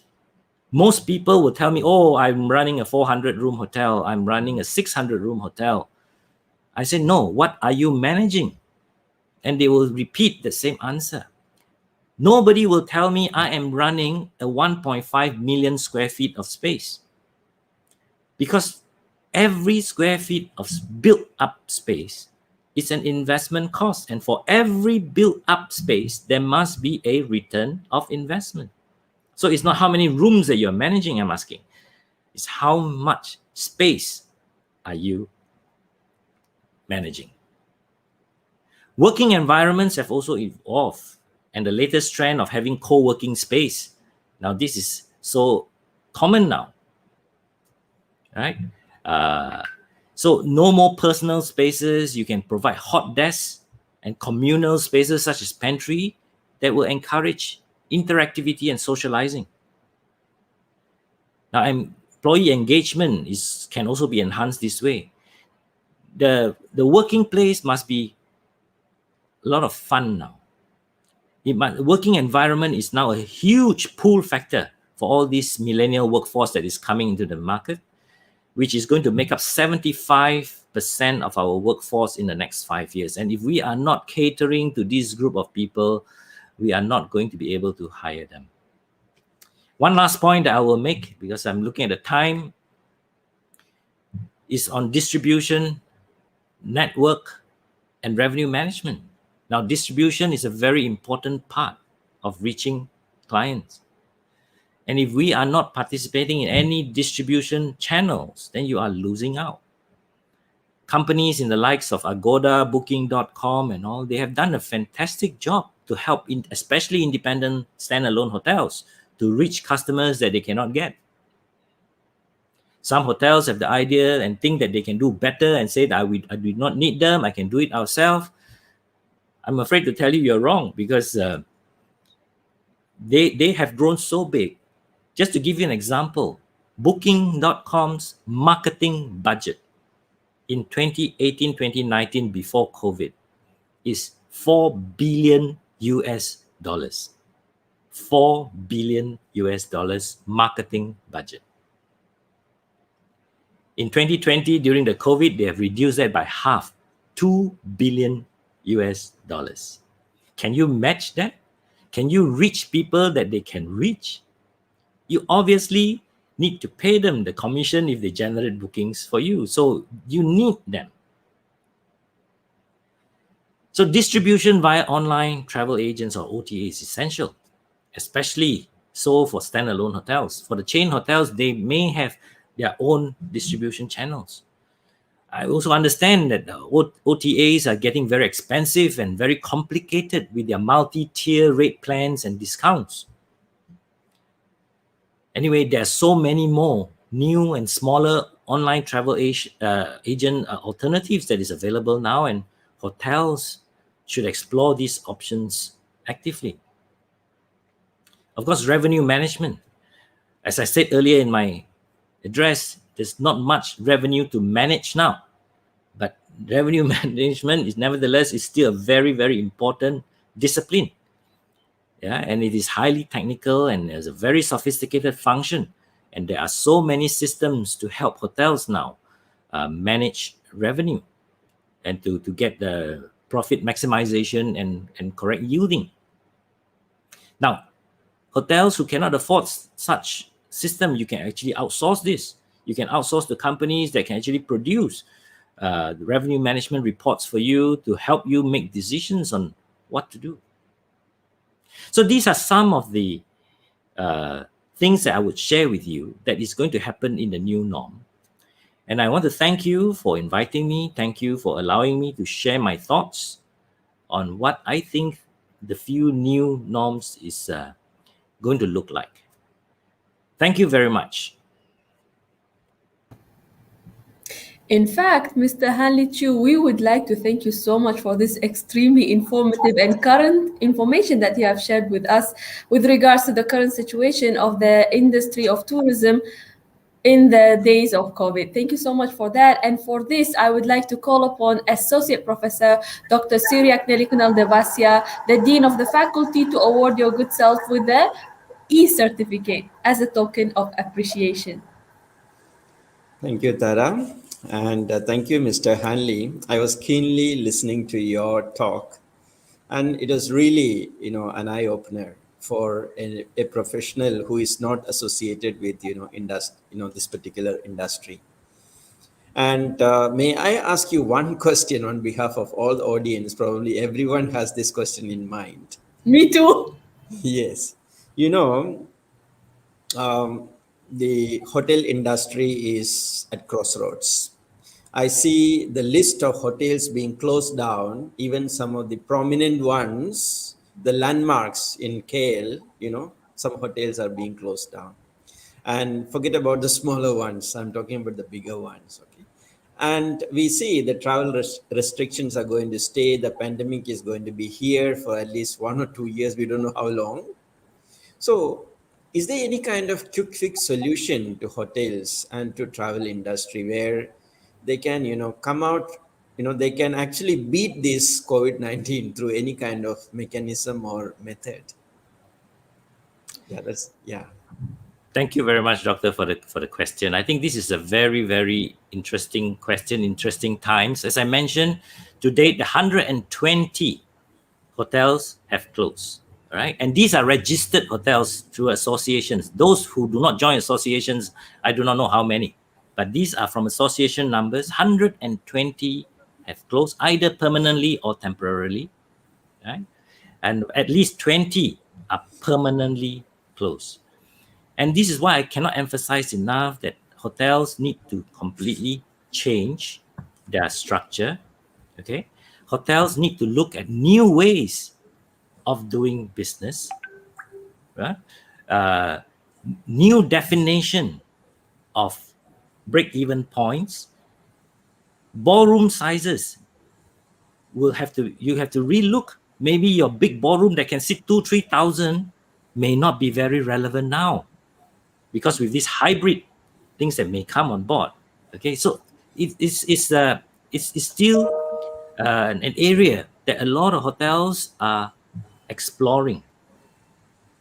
Now, what hotels can do and will do or are currently doing now is to prepare for the reopening.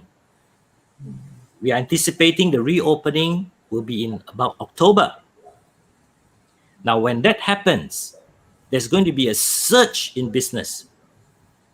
My advice to a lot of hotels is, don't worry about the business. The business will come when the doors open, when the borders restrictions are lifted. The biggest concern is you are not going to get the right human resource, the right labor to work for you, because you have terminated most of them. And when the doors of the hotels open, all hotels are going to fight for the same pool of people.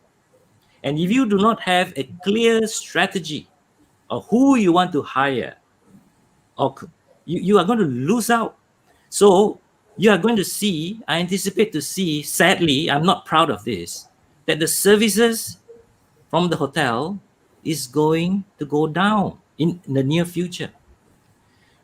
Now, this surge in business, come October, November, December, hoteliers must understand that it is not going to sustain. It will surge, yes, for a couple of months, 2-3 months, because of the pent-up demand of the domestic travelers. We have been cooped up in our own homes for many months now, if not years. But this is not going to be sustainable, because the national borders are not open. When national borders are open, people are likely to travel short haul rather than long haul. So all these are the different considerations that hotels need to get ready. So while the hotels are closed today, Doctor, it doesn't mean that hotels have nothing to do. In fact, they have a lot of preparation things they need to do. Sorry, I'm giving you a long answer for a short question. I hope you don't mind. I really appreciate it, Mr. Hanley. As you said, there is a paradigm shift taking place, right? In terms of hygiene standards, digitization. You mentioned about, lean structure, and you also rightly pointed out the role of empathy, among employees. And also, I like the point where you talked about, how standardization is diminishing, employee creativity to a large extent because they're bound by boundaries, and you had that contrast where one way we are teaching robots to be human, and here we are teaching, humans to be robots. That was an interesting point, in fact. So I would say I really enjoyed. I'm sure the audience too would have really enjoyed this session. And on behalf of MAHSA University, I would like to thank you. And as a token of appreciation, please accept this e-certificate from our side, and we'll be sending this certificate to you in person. Thank you so much for joining us today. Thank you very much. I wish I could shake your hand to receive that certificate, but this is We can impossible virtually- times now. Yes. Thank you. Thank you. Thank you very much, Doctor. Thank you very much, Mr. Hanley. And now I would like to call upon Ms. Zuria Suziana, the Business Management Lecturer at our faculty, to introduce to us the second keynote speaker of the day, Professor Chia Yulin, Department of International Business, Dean of the College of Management at Changzhou Christian University, Taiwan. Thank you, Ms. Tara. Good morning to everyone. Allow me to introduce Associate Professor Dr. Lin Chi Yu as our distinguished keynote speaker for our conference ceremony today. A brief background about Prof. Lin. Prof. Lin received his PhD degree at National Cheng Kung University in Taiwan. He is now the Dean of the College of Management and also Professor of the Department of International Business at Changzhou Christian University in Taiwan. He also served as the evaluators at the Higher Education Evaluation and Accreditation Council of Taiwan. Prof. Lin has published a number of articles in several academic journals and international conferences. His publication focus on environmental management, business ethics, and corporate social responsibility. Prof. Lin has also conducted some governmental projects of related topics sponsored by the Ministry of Science and Technology. On behalf of MAHSA University, I would like to express our warm welcome to Prof. Lin. Welcome, Prof. Hi, good morning, everyone. I'm pleased to have this opportunity to share my experience with all of you, and it's my honor to have this speech. And today I want to make a presentation about my experience, how I did the cultural management at CDC. So I will share the screen of my PowerPoint.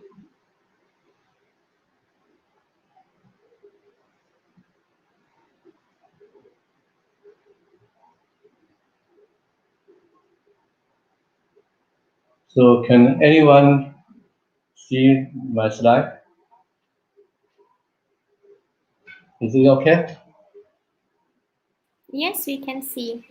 Prof, Okay. you may proceed. Okay, thank you.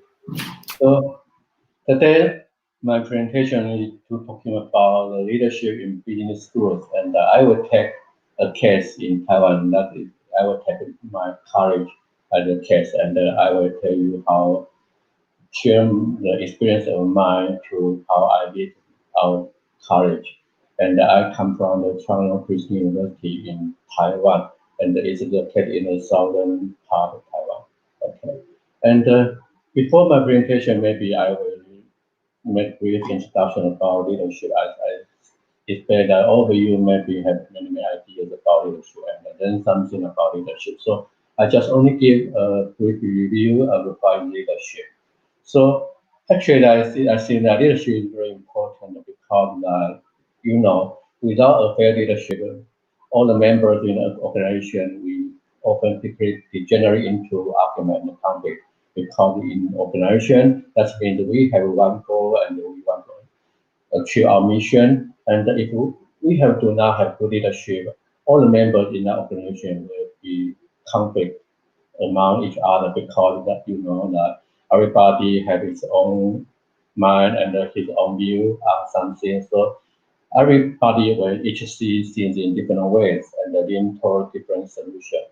So that's why we need a good leadership to make all the members in the organization to achieve a one goal and to reach the mission we want to do. So leadership, we can say that is a process whereby individuals influence groups of individuals to achieve shared goals or common desired outcome. So it's very important that how to influence your followers or others in the organization to achieve the goal is one very important we must keep in mind.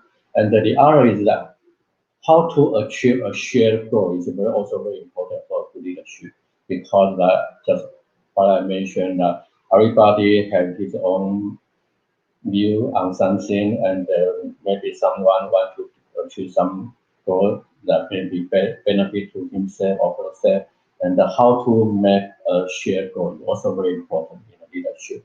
So it's a complex process. And as you know, if you want to be a good leadership, it's very difficult. Even I have been a dean for about 5 years. Actually, I still learn how to be a good leader. Because leadership is a complex set of relationships and the system and the process that you fully master. So you can find that all over the world, even maybe he is the president of a country and then he or she still must learn how to be a good leader also. So it's a very, very difficult job. But because it's a difficult job, so that's why we must learn leadership all our life and all our career.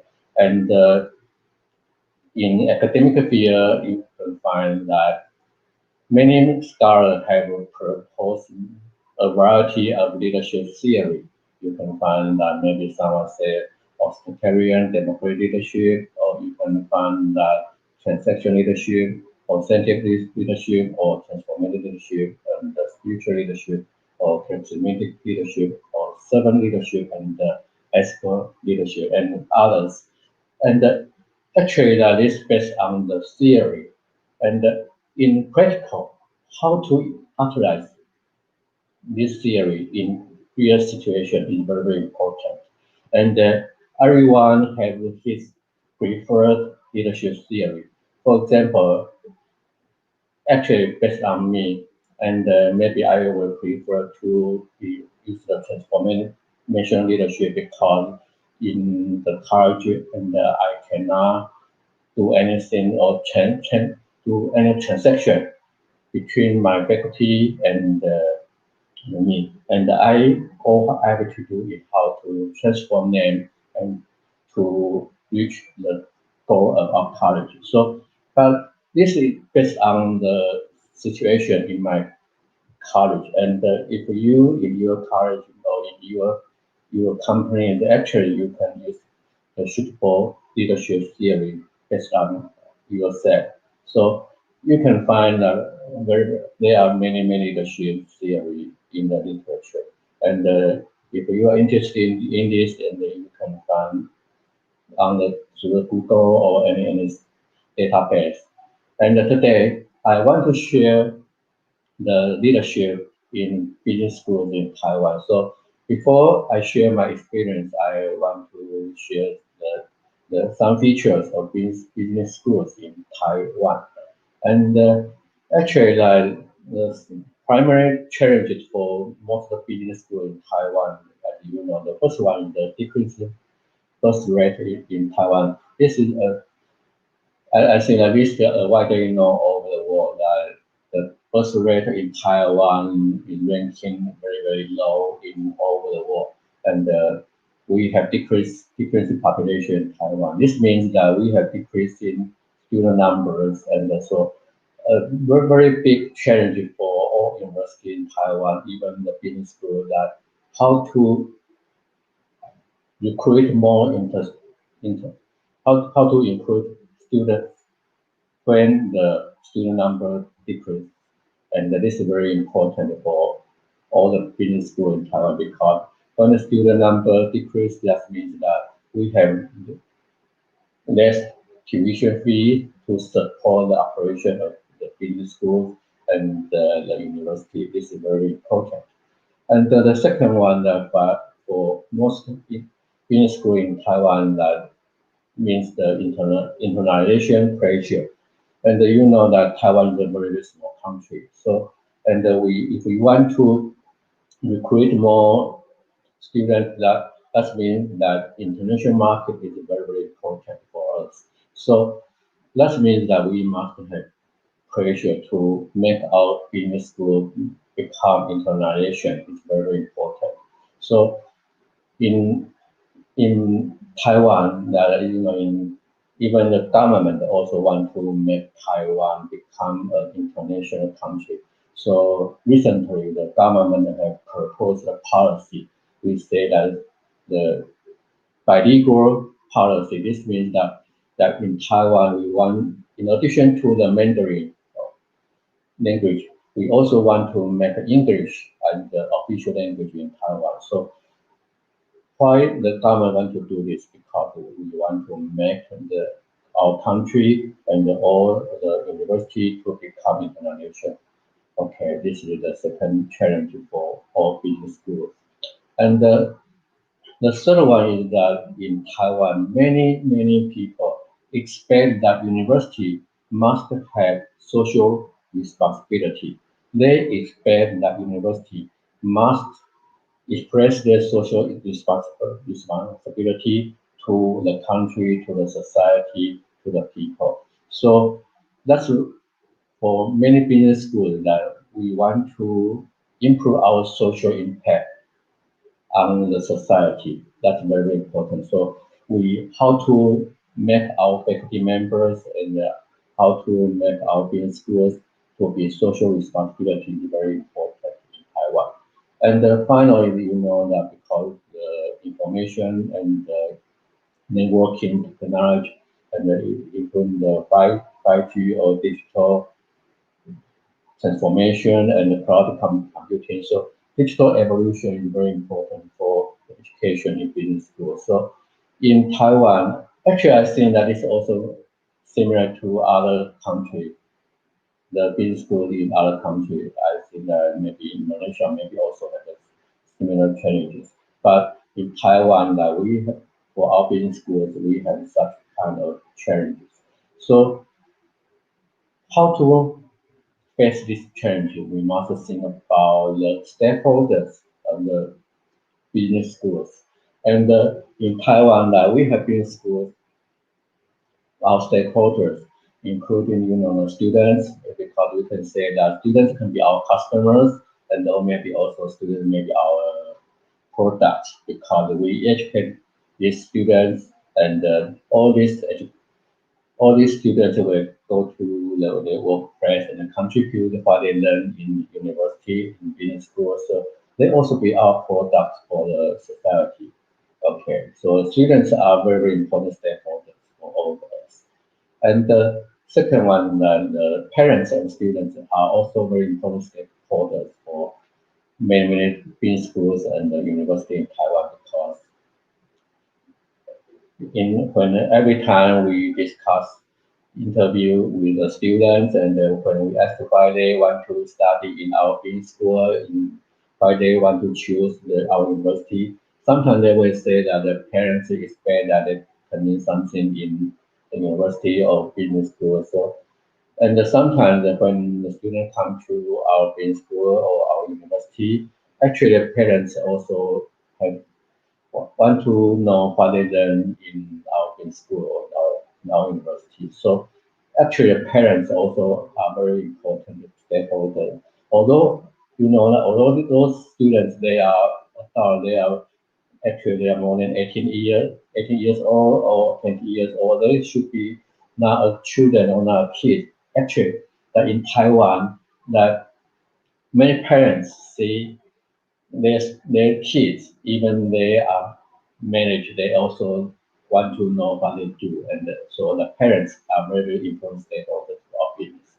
And the employers that I think that's very important stakeholder for all over for all universities and open schools. And as you know, alumni are also very important. The government is also very important.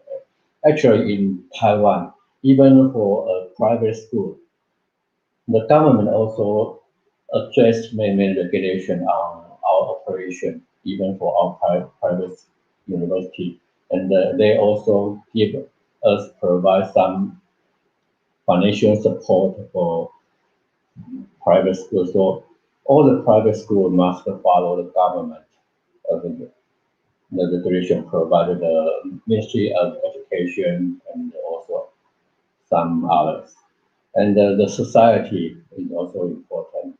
Actually, that especially important in the faculty and the staff. And that's why the leadership should play in a business school, because that when you are department chair, or you are the dean of the college, or you are the president of the university, or you must lead your faculty and staff, and how to educate their students and to meet the employers' expectation, and how to serve your alumni, and how to make your operation meet the governmental regulation and meet the social expectation.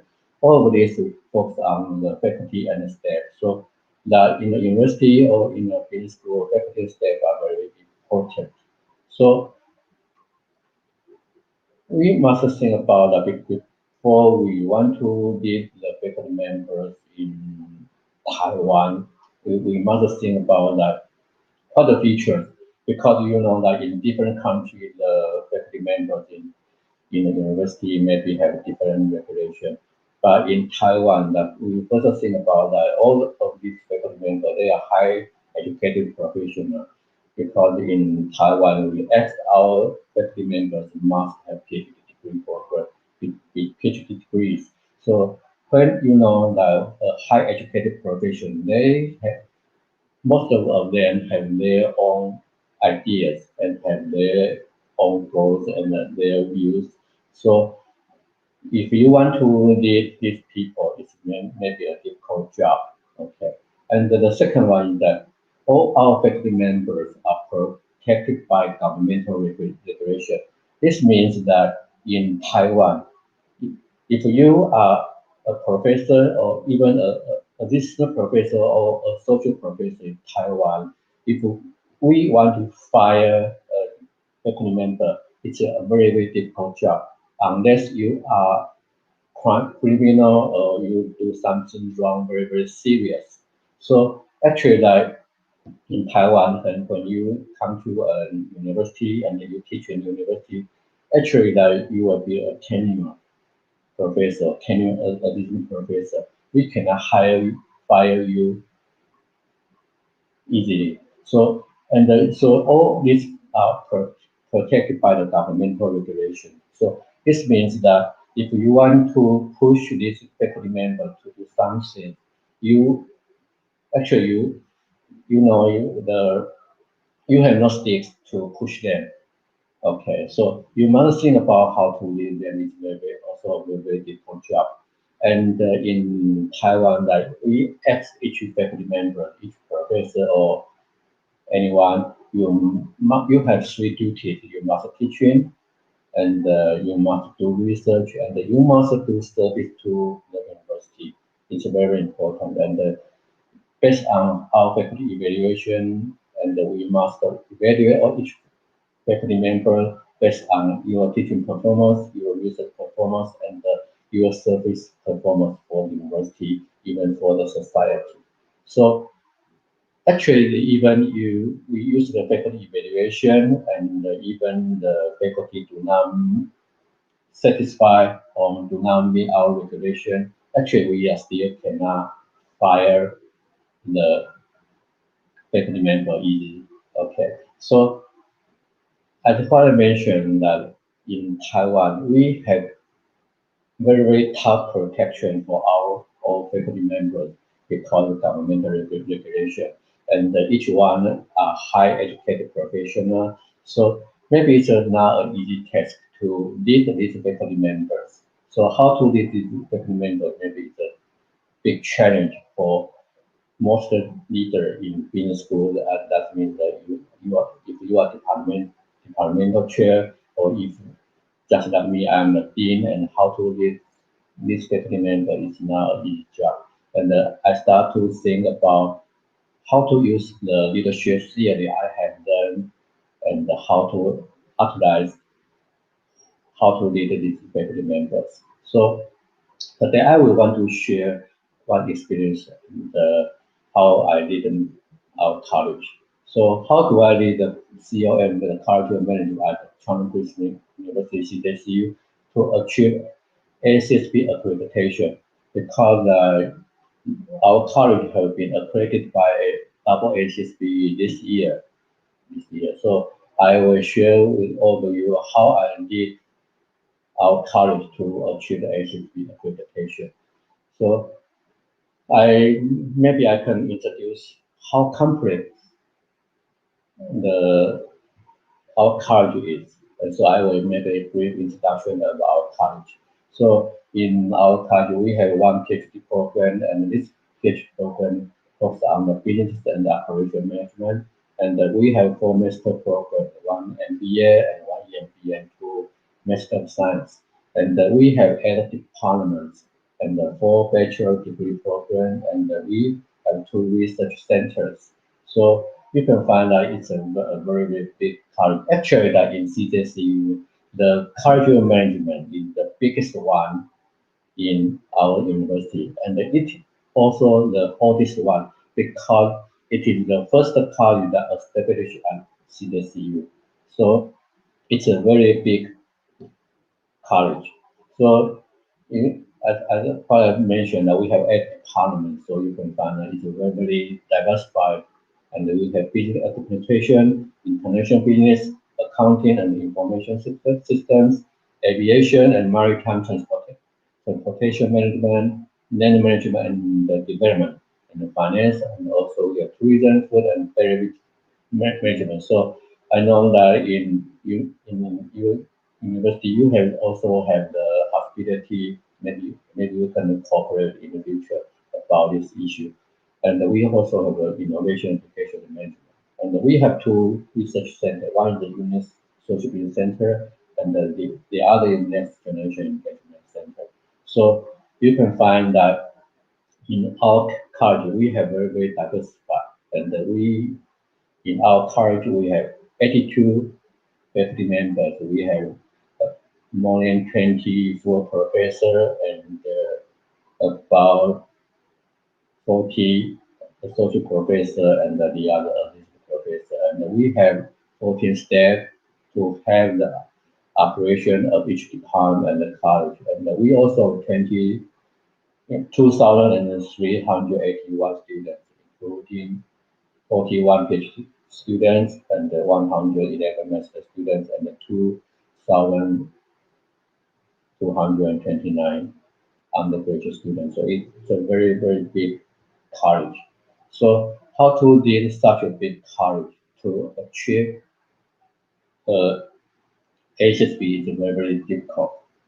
So, and for our college, we have a mission, and because we are Christian university, and so we have mission we must follow and the speech of the university. So for our mission, and want to equip our students with professional knowledge and creative thinking skills.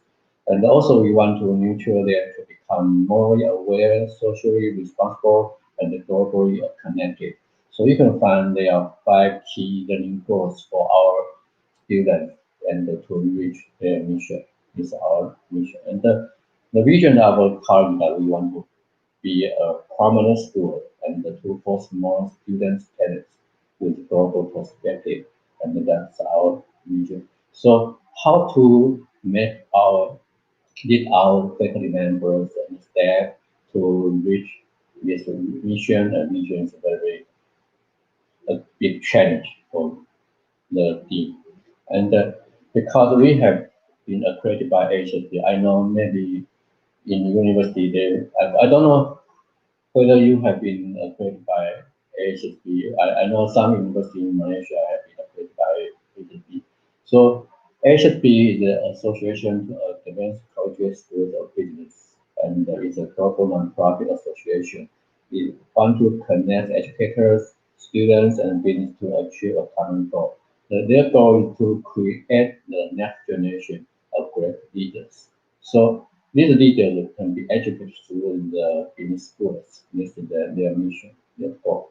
And their mission is want to foster the engagement, accelerate innovation, and amplify impact in business education. So you can find that they have three themes. They focus on the engagement, innovation, and the impact. So if your university want to run the double HSP, they will ask you what's your engagement in innovation and impact. So it's the HSP mission. So their vision is want to transform business education for global prosperity. It's the HSP. This is a brief introduction of HSP. You can see something about on their website. And so why the cultural management I see this why you want to be accredited by HSP? Because I have mentioned that international pressure is very important, a big change for our business school in Taiwan. So we want to promote international cooperation and education, because if we have been accredited by HSP, maybe we have more cooperation opportunity with other university in other countries, and also maybe we can tell all the potential students that our business schools are accredited by HSP. And the second one is we want to assure the student learning quality and effectiveness, because the HSP very focused on the assurance of learning. They focus on how you educate your students to reach their learning goals that you want to have. So it's very important. And I want to satisfy stakeholder needs, because we want to make the parents and the employers and some society, and then when they want to that our business school meet their expectation. So that's why we want to be accredited by HSP. And when we want to, our college want to progress HSP accreditation. Actually, that in Taiwan, I expect that also in other countries that it usually takes a very long time to achieve HSP accreditation. Because, for example, in Taiwan, in average that in Taiwan, it will take about 7 years to 8 years for most business school in Taiwan to be accredited by HSP. So it's a very long time, 7 years and 8 years, you may be accredited. Because that in Taiwan, most of us are educated in Mandarin, and our lecturer or our course are lecturing in Mandarin and English. So most of the faculty members now they are not familiar with the English. So sometimes it's also a very difficult job for them. So that's why in Taiwan, many business schools they will take a very long time to achieve HSP accreditation. It takes about 7 years or 8 years. Okay. And you can find that in our college that I see this it's a very big and a diversified college. So you can find that we have 8 departments, and all this we have different kind of disciplines. So you can find that it's a very diversified college. So how to make a shared goals for our faculty members is also a very big challenge. And the HSP accreditation is a complicated process because you know the HSP standard, they based on 2013 standard, they have 15 standards. Although in 2020 version they reduced it to 9 standards, but it's also a very complex process. And maybe I will introduce what kind of process they must do. And so because it's a barrier to HSP is a very big challenge. So when our college, when we want to be progress the HSB accreditation, actually most of our faculty members, even in our university, even our president, they say that it's a mission impossible for the COM at CZCU to achieve HSB accreditation in a short period of time, because they expect that maybe we must take more than 8 years. You know that in Taiwan, some universities even take 10 years. Okay, so that means that if we want to in a short period of time, it's a mission impossible. But when I am the dean, how do I to make this mission impossible become possible? How I make the cultural management at CJC to achieve HSB accreditation in a short period of time? How to do it? And I want to share my experience, you know. And so what I have done, and because I want to use some criteria, some method. The first one, I schedule the roadmap to HSB, and I make a schedule when I take the dean in 2016 August, and I start to schedule roadmap and to tell our faculty members what I will do at which time, and I expect which time we can be accredited by the HSB, and I schedule the roadmap. And I did a direction to the future, and I make a strategic plan for our faculty member. I will tell them that you can do, if you follow the strategic plan, and maybe you can do anything, and you can follow this. So I did a direction for them, and I verify the key accreditation points because there are many standards. There are 15 standards in HSB. So actually, if we want to do something more efficiently, we must find a key accreditation points, and how I encourage the faculty member, and how I to be a role model for the faculty, and also I utilize peer pressure. And finally, I find a right person to help me to operate some HSB operation tests. So the first one, I schedule roadmap to all our faculty members. And you can find that the yellow one, I take a dean in 2016 August. Actually, we joined the HSB member in 2016 January.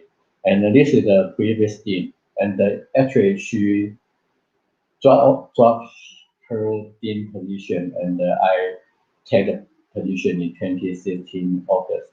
And when I take the dean position, and I established the HSB office, and I find a CEO to take in charge of that office. And I will have told them that this is my plan, and because we must think about that there's something what we want to do. The first one, we must be eligibility application, and when we want to submit, and we must find the mentor, and also we must write the initial set evaluation report, and what we should write the report, and when the report has been accepted by the INC ASB committee, and we start prepare our peer review. And so you can find that we have been accredited in 2020 April. So we take less than 5 years. We just only take about 4 years, and 1/2 to achieve the HSB accreditation. Actually, that when we be accredited by HSB, nobody believed that we can do it, even our faculty member and even other business schools in Taiwan. So, and we have the PRT visit in this March. Okay, so this is the I scheduled a more enrollment for our faculty member. This is the first one, and the second one I met a strategic plan for our faculty member to make a direction for our CON will go. So I developed a IQ-based strategy. I focus on three major topics. The first one is the business intelligence, and the second one, network information, and the third one is social innovation. And all of this is because, we have the big challenge that must be faced about internationalization and the mass, about digital evolution and the social expectation. So I developed some strategy for our college, and I have designed the BI business intelligence program, and I built some professional classroom for our college, and also I want to be accredited by HSB, and I want to make our students be able to more opportunity to international study and the internship, and I want to do more international corporate research, and I also developed an EMI program that all the courses lecture in English because, and this program focuses on international students. So I want to make our college become more international. And about social innovation, we have proposed some university social responsibility project, USR project. And I also given second generation succession research center because in Taiwan, most of the business owners, they are aged, and they still cannot find their son or their daughter to take their position. And so we want to have this business. And we also develop international social enterprise program and creative innovation and entrepreneurial program, and how to make our students become the entrepreneur based on their social innovation concept. So this I developed such a direction for our faculty members. And the second one, as you know, is a company process for HSB. So we must find the key points that what the HSB they want. So actually the first one, the faculty qualification. So the double HSB, they have make some criteria that your faculty members must meet some qualification. So I must make our faculty qualification to meet the criteria issued by the HSB. And the second one, I must develop the assurance of learning. It's a very, very important.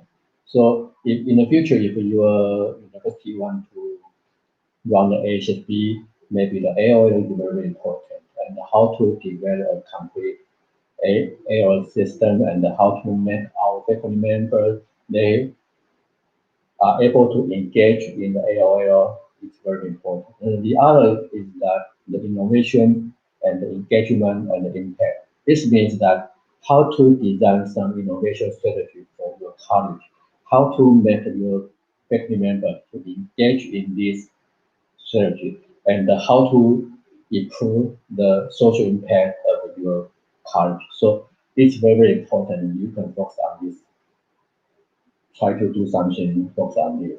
And so when we find that if you achieve this, we can do many things very, very easy.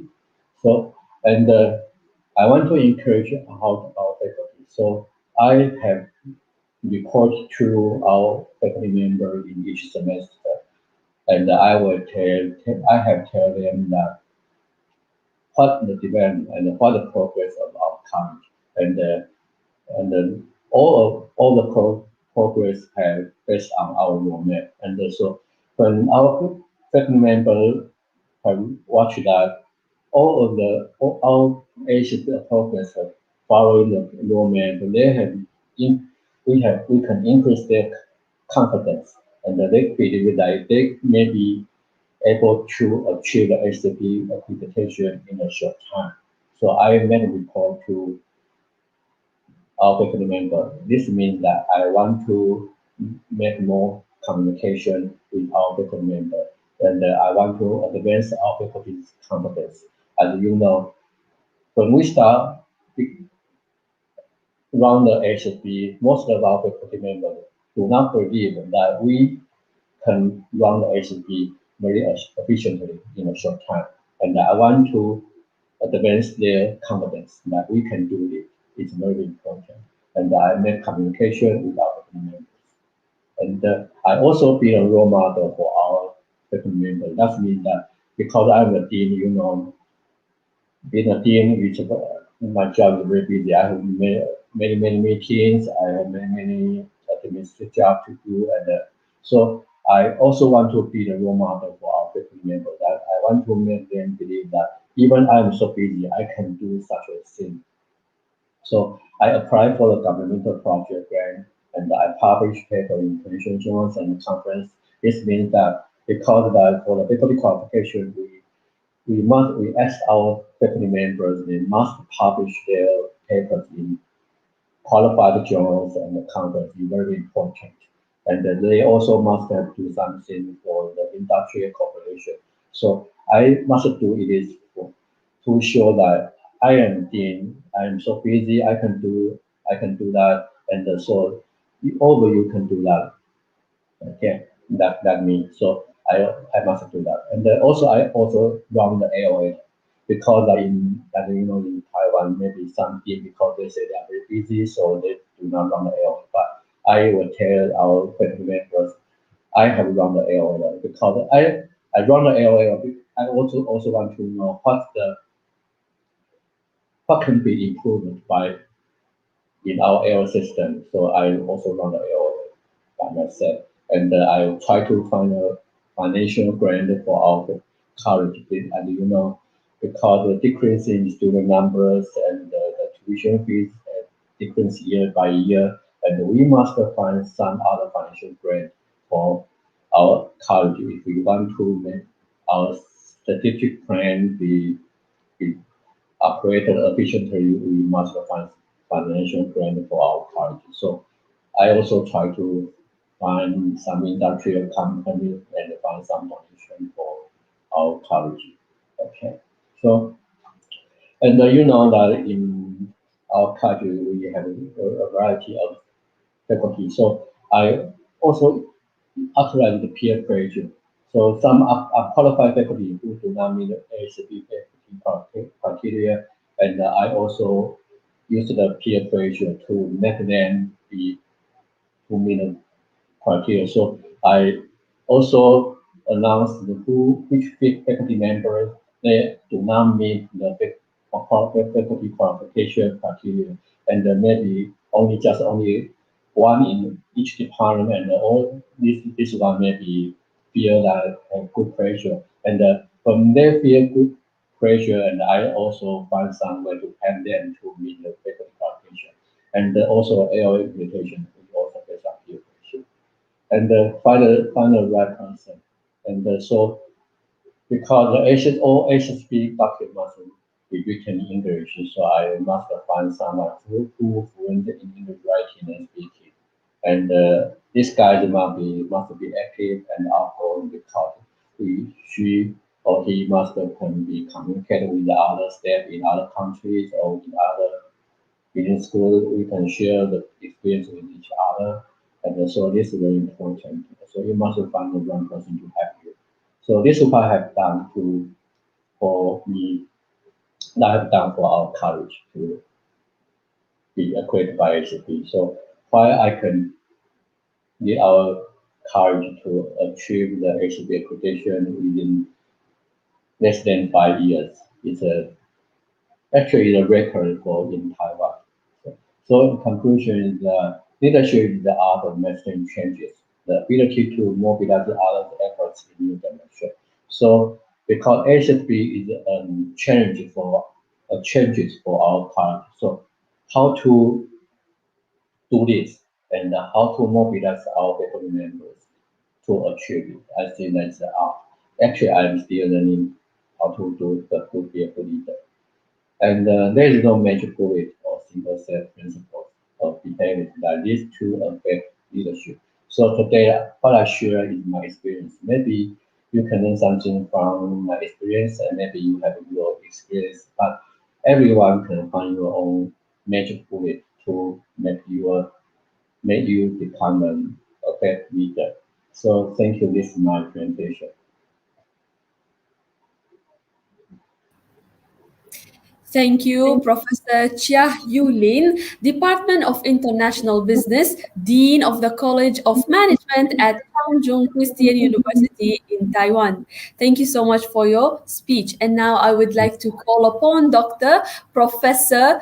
Associate Professor Dr. Siriak Nelikunal Debasia, Head of our faculty, to award your good self with an e-certificate as a token of appreciation. Dr. Siriak. Thank you. Thank you, Tara. Hello, Prof. Chia Yulin. Pleasure meeting you again. Nice to meet you. Yeah, just for the audience, I would like to share something here. Prof. Chia Yulin's faculty on the Christian University and our faculty has got a collaboration for research, student exchange, and so on. Okay, so we are a kind of partner together in academic excellence. And Prof. Lin, thank you so much for sharing on the AACSP, and also congratulations to you for getting the accreditation for your faculty. We are an aspirant to AACSP, and definitely I'll be contacting you for guidance and support in this matter, because we are also actively pursuing to get the accreditation for our business faculty. Okay. Thank you so much for sharing your educational leadership with the help of AACSP. It was really an eye-opening session for us, and also a thought-provoking one, because we are also moving in the same direction. So on behalf of MAHSA University, I thank you so much for taking your time today to share your experience in the form of this case study and enlighten us as to how we can proceed and achieve this dream of getting the accreditation. Thank you so much, Prof. Lin, for being with us. And as a token of appreciation, please accept this e-certificate on behalf of MAHSA University. We'll be sending you the hard copy of the certificate to you as well. Thank you so much. Thank you. Thank you. We appreciate. Yeah. Thank you, Doctor.